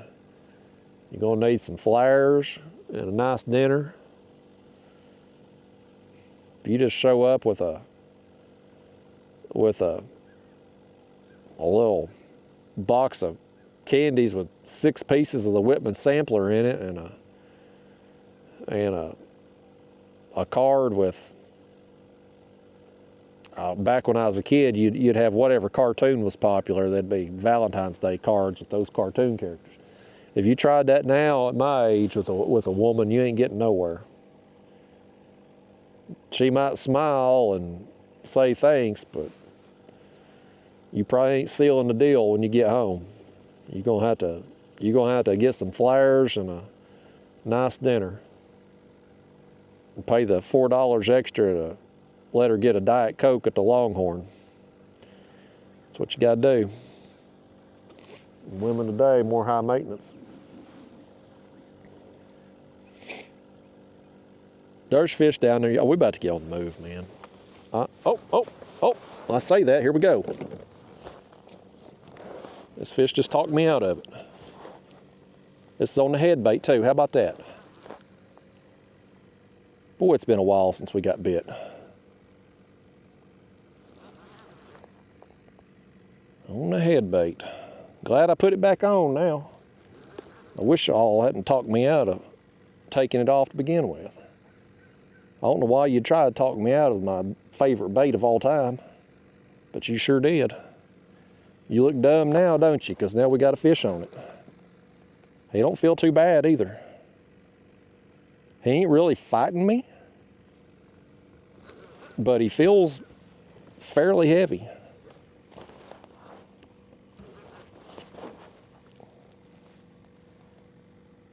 I wonder if it's a situation if he's barely fighting. Is he foul hooked? Is it a small fish that we foul hooked and he just feels bigger?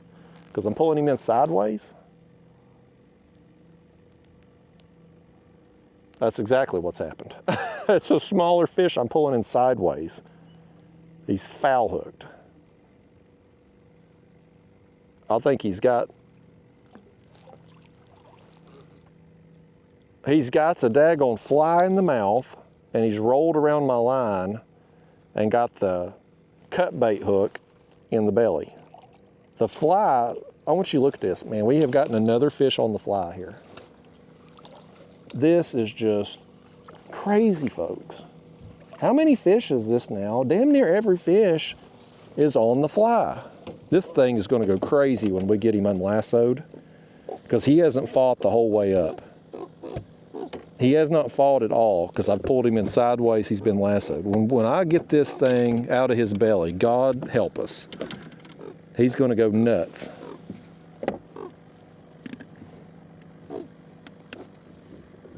If I can get it out. This catfish skin is like leather. There we go. He's going to flop around and go crazy. Oh, that fly just come right out of his mouth too. Oh, Lord. I knew it. I knew it. I knew it. It was going to happen. Get out. Get out with that kind of outdoor behavior. Danged old fish.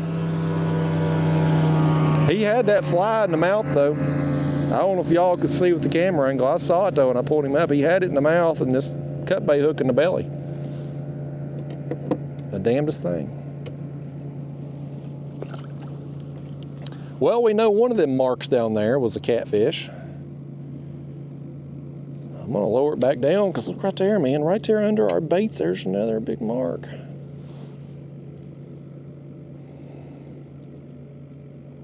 There, I mean, this is just. I'm gonna get this bait set up here, and I'm gonna show you this fish, man. This is a big fish here that's just hanging out.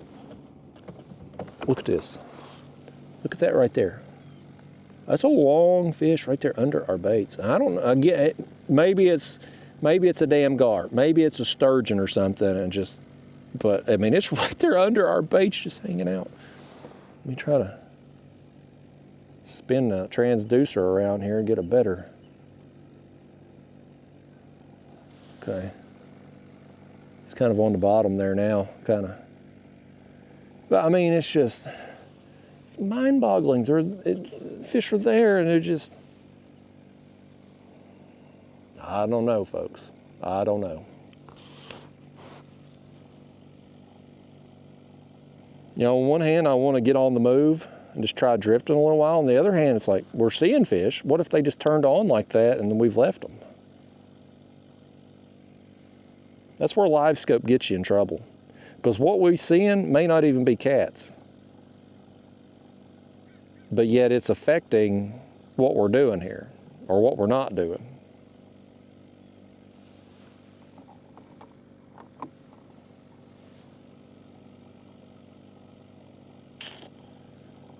I'm really torn.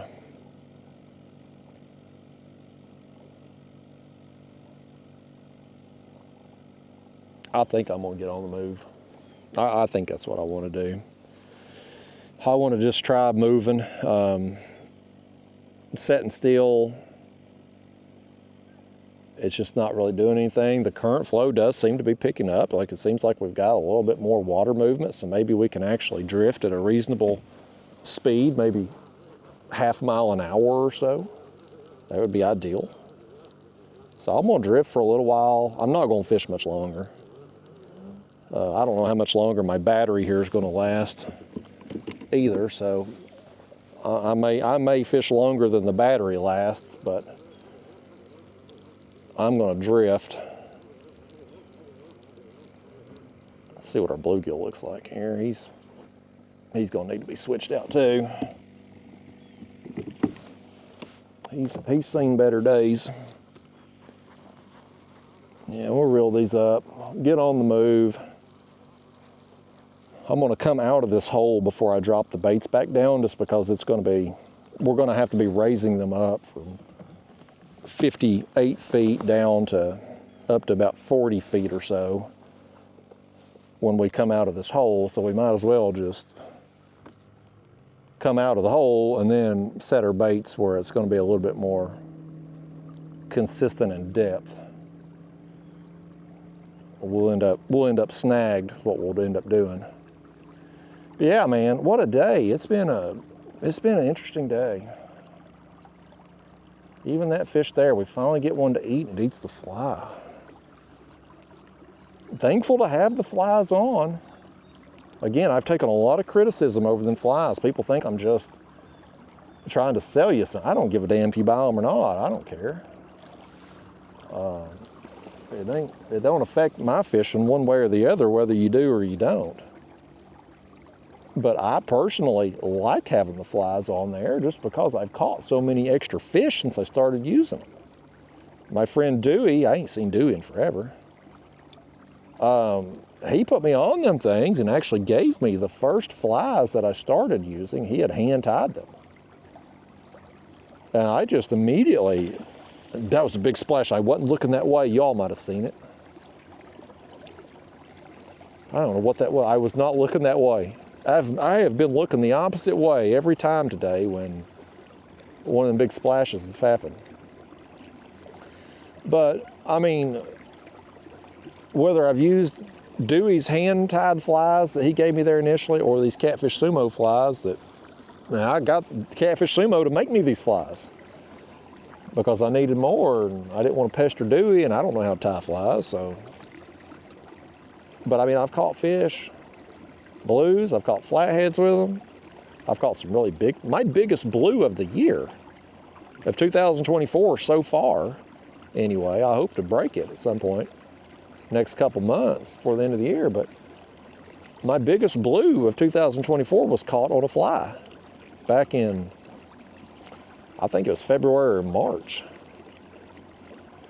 So, I mean, these flies, they just catch a bunch of extra fish, and some days, today being one of those days, it seems to catch pretty much all the fish. And I find that to be a little weird.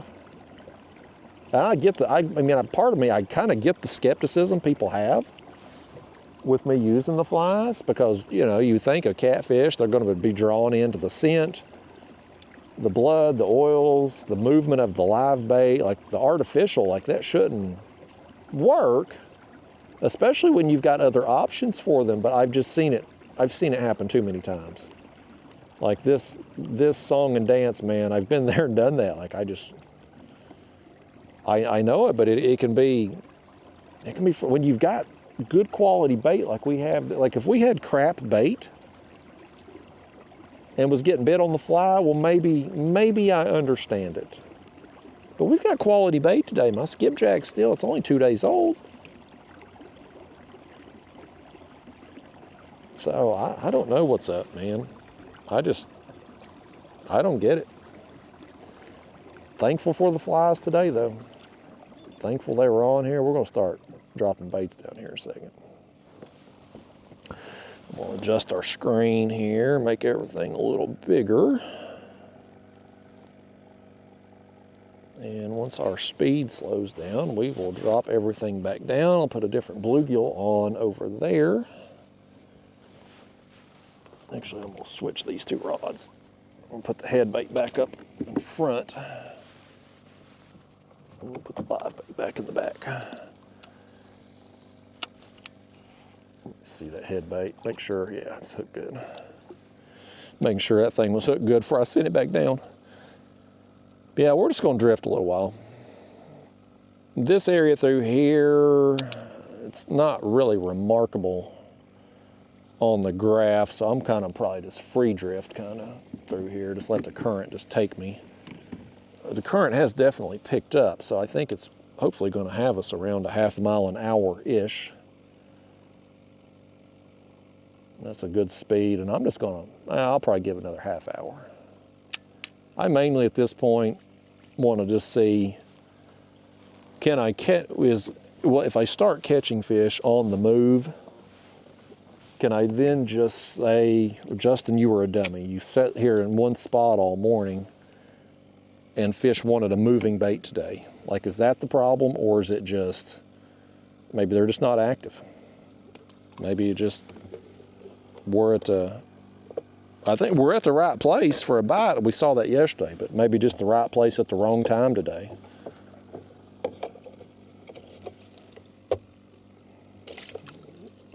Which one of you bluegill wants to volunteer as tribute? You look like the one. We'll put the smaller of the two on, since the action that we've gotten have been on the fly, the smaller bait.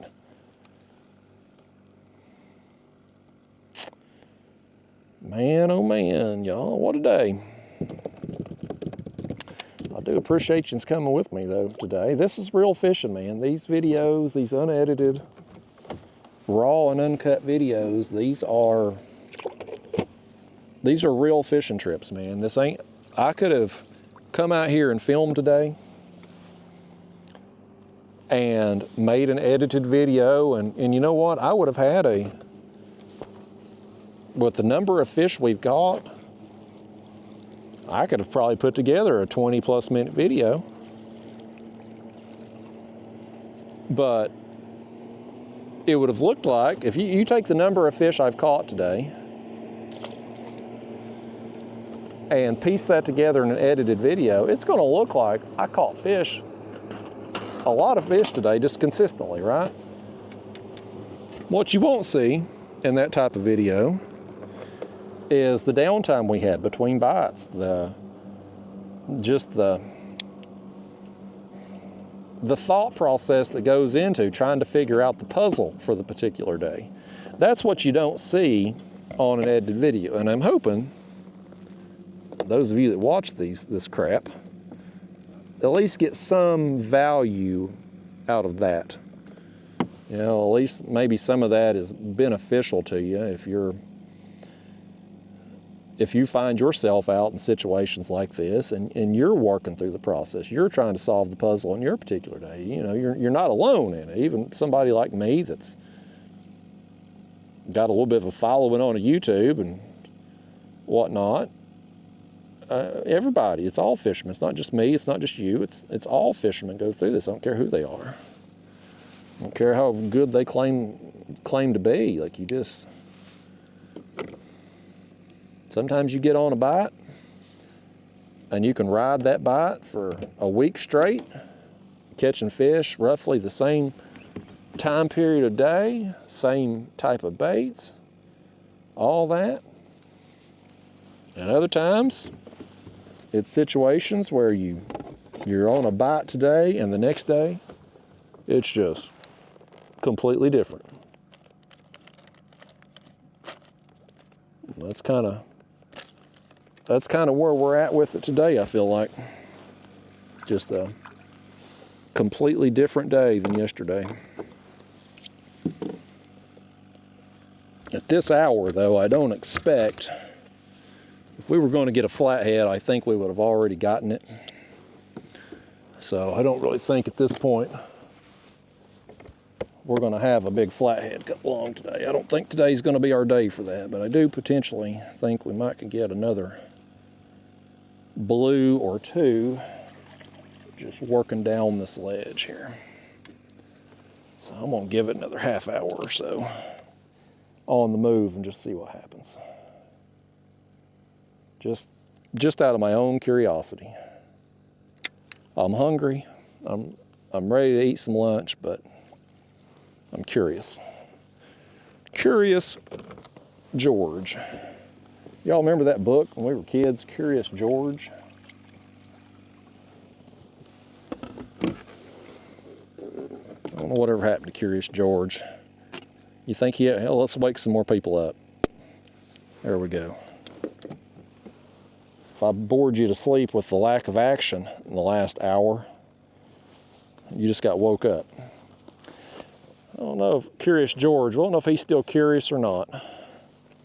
You think he ever figured life out? I don't know. Who was the guy in the Curious George?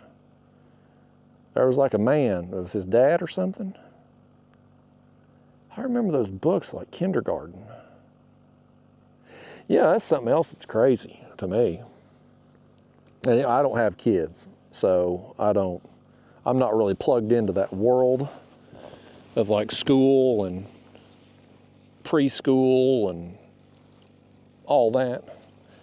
When I was a kid, I never went to preschool. School started in kindergarten when I was a kid. I mean, I guess there might have been preschool, but I didn't know about it if there was. I'm raising these baits up a little bit. We're 38 feet here now. I didn't know about preschool as a kid. I started school in kindergarten. And I remember us learning the alphabet in kindergarten. And we learned it, I think, like over the whole year, because I remember each week we would get a letter, and we had this like spaceship astronaut guy or whatever, and we would go to school, and he would deliver the letter and some prizes and stuff, and we would learn the letter and words and stuff that started with that letter. Nowadays, kids are expected to know all that stuff before they ever get to kindergarten. And that's amazing to me that kids have to know so much more stuff before they go to school, before they can even begin going to school. Yet, when they get out of school and join the workforce, we have some of the dumbest people on the face of the planet entering the workforce.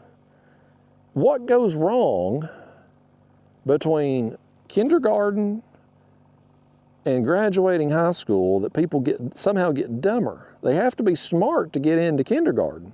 Like they have to be an above average kid. But by the time they get to high school or get out of high school, you've got some of the dumbest people on the planet. I don't know what's going wrong.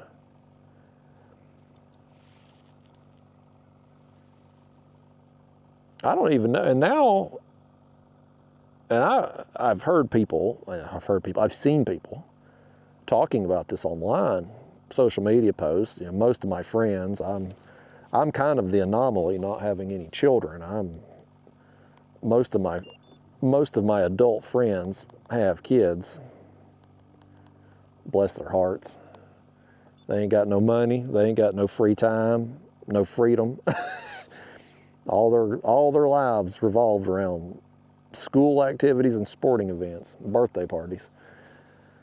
I guess if you're into kids, that's a hell of a way to live life. I like my naps. I like to go fishing and I like to take naps. I'm good. But I see people post on social media, their kids, they're having to do math in a different way. When I was a kid, you learned like multiplication tables, 2 times 2, 2 times 3, 2 times 4, et cetera, et cetera. Nowadays, they have to do this like, it's called Common Core math or something. And nobody from my generation can figure out how to help their kids do it because nobody understands the damn math. We just did things a different way. And our way was clearly better because look how much better off we are than these kids coming out of school today. They don't know a damn thing. They can't hold a job. They can't do nothing. So I don't know why they've switched up the educational system. It seemed to work fine for a long period of time, and then now they do things different and people are just dumber. It don't make sense to me, unless they just want us to be dumb, which dumb people are more easily controlled, so maybe that makes sense on some conspiracy theory level. But yeah, there's a lot of things changed in the world today.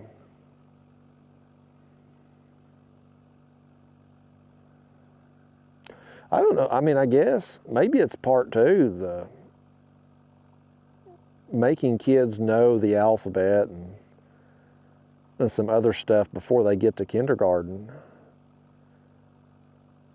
Maybe it's part of the educational business model too, because if parents are working full-time jobs and they don't have the time to sit down with their kids to teach them these things before they go to kindergarten, which that's a whole nother topic of debate in itself. If you can't afford kids and you don't have time for kids, maybe you shouldn't have kids, but whatever, I won't broach that at this hour of the day. But maybe it's part of the educational business model to try to get parents to pay money to send their kids to preschool to get them ready for regular school. It just gets extra money out of them that way. Part of the business, you know. Maybe that's part of it. I don't know how the hell we got to talk about this. I'm gonna piss off some parents telling you how to raise your kids and that you shouldn't have kids if you can't afford them, and which by God you shouldn't. If you can't afford kids, don't have them. You shouldn't be relying on tax dollars to feed, clothe, and house your kids. And I know accidents happen. Things happen, you know. Hormones and nights of passion. Sometimes things go wrong. Maybe you have an unexpected kid. That's fine once.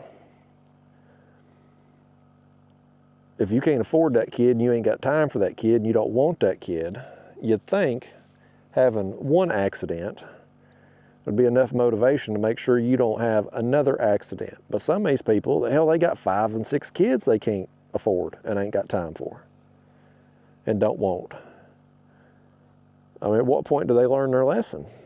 But they don't have to learn the lesson because the rest of society can pay for it. Don't y'all worry. I ain't gonna make you pay for no kids for me. And even if I did have a kid, I'd pay for it my damn self.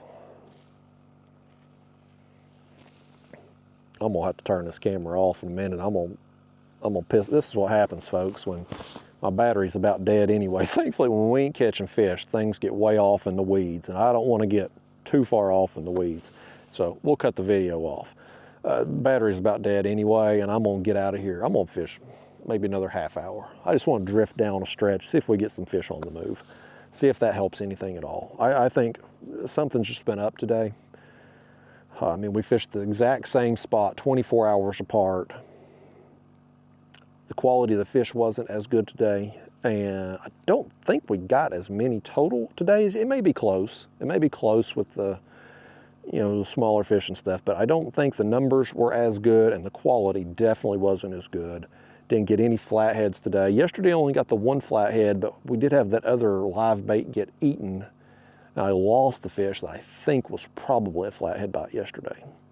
Nothing today, nothing appeared to be a flathead. So anyway, nevertheless, we did get some fish today. So there's that, albeit most of them on the fly. Thank God we had the fly on. But I got some bait left in the cooler. I may get out, and tomorrow's Friday, it'll be a busy boat day. I may go hit a different spot tomorrow, just check out, see what's going on. I definitely want to do a carp trip over the weekend and take some live baits out there with me. So if the next video is not a catfish trip, it should be a carp trip with some live bait catfish, attempting to catch some catfish with live bait. So anyway, yeah, y'all, I think we'll call it a wrap. Thanks for coming with me today. Appreciate you coming along, listening to my rants on parents, the school system, and college football. I may never go to a UT game again. I may not. That's where I'm at with it in life. I'm not going to pay an extra 10% on top of the already incredible prices, on top of already the ridiculous, I don't even know what concessions prices are up there nowadays. It's been years since I went, and it was ridiculous back then. But I will continue to watch the team on TV every week. And thank God we're better now, because I wasted 20 years of my life rooting for a loser. It's nice to be relevant again. Anyway, I'm rambling on. I'm gonna turn the camera off before the battery dies. Thank you for coming with me. I'll try to do better in the next video.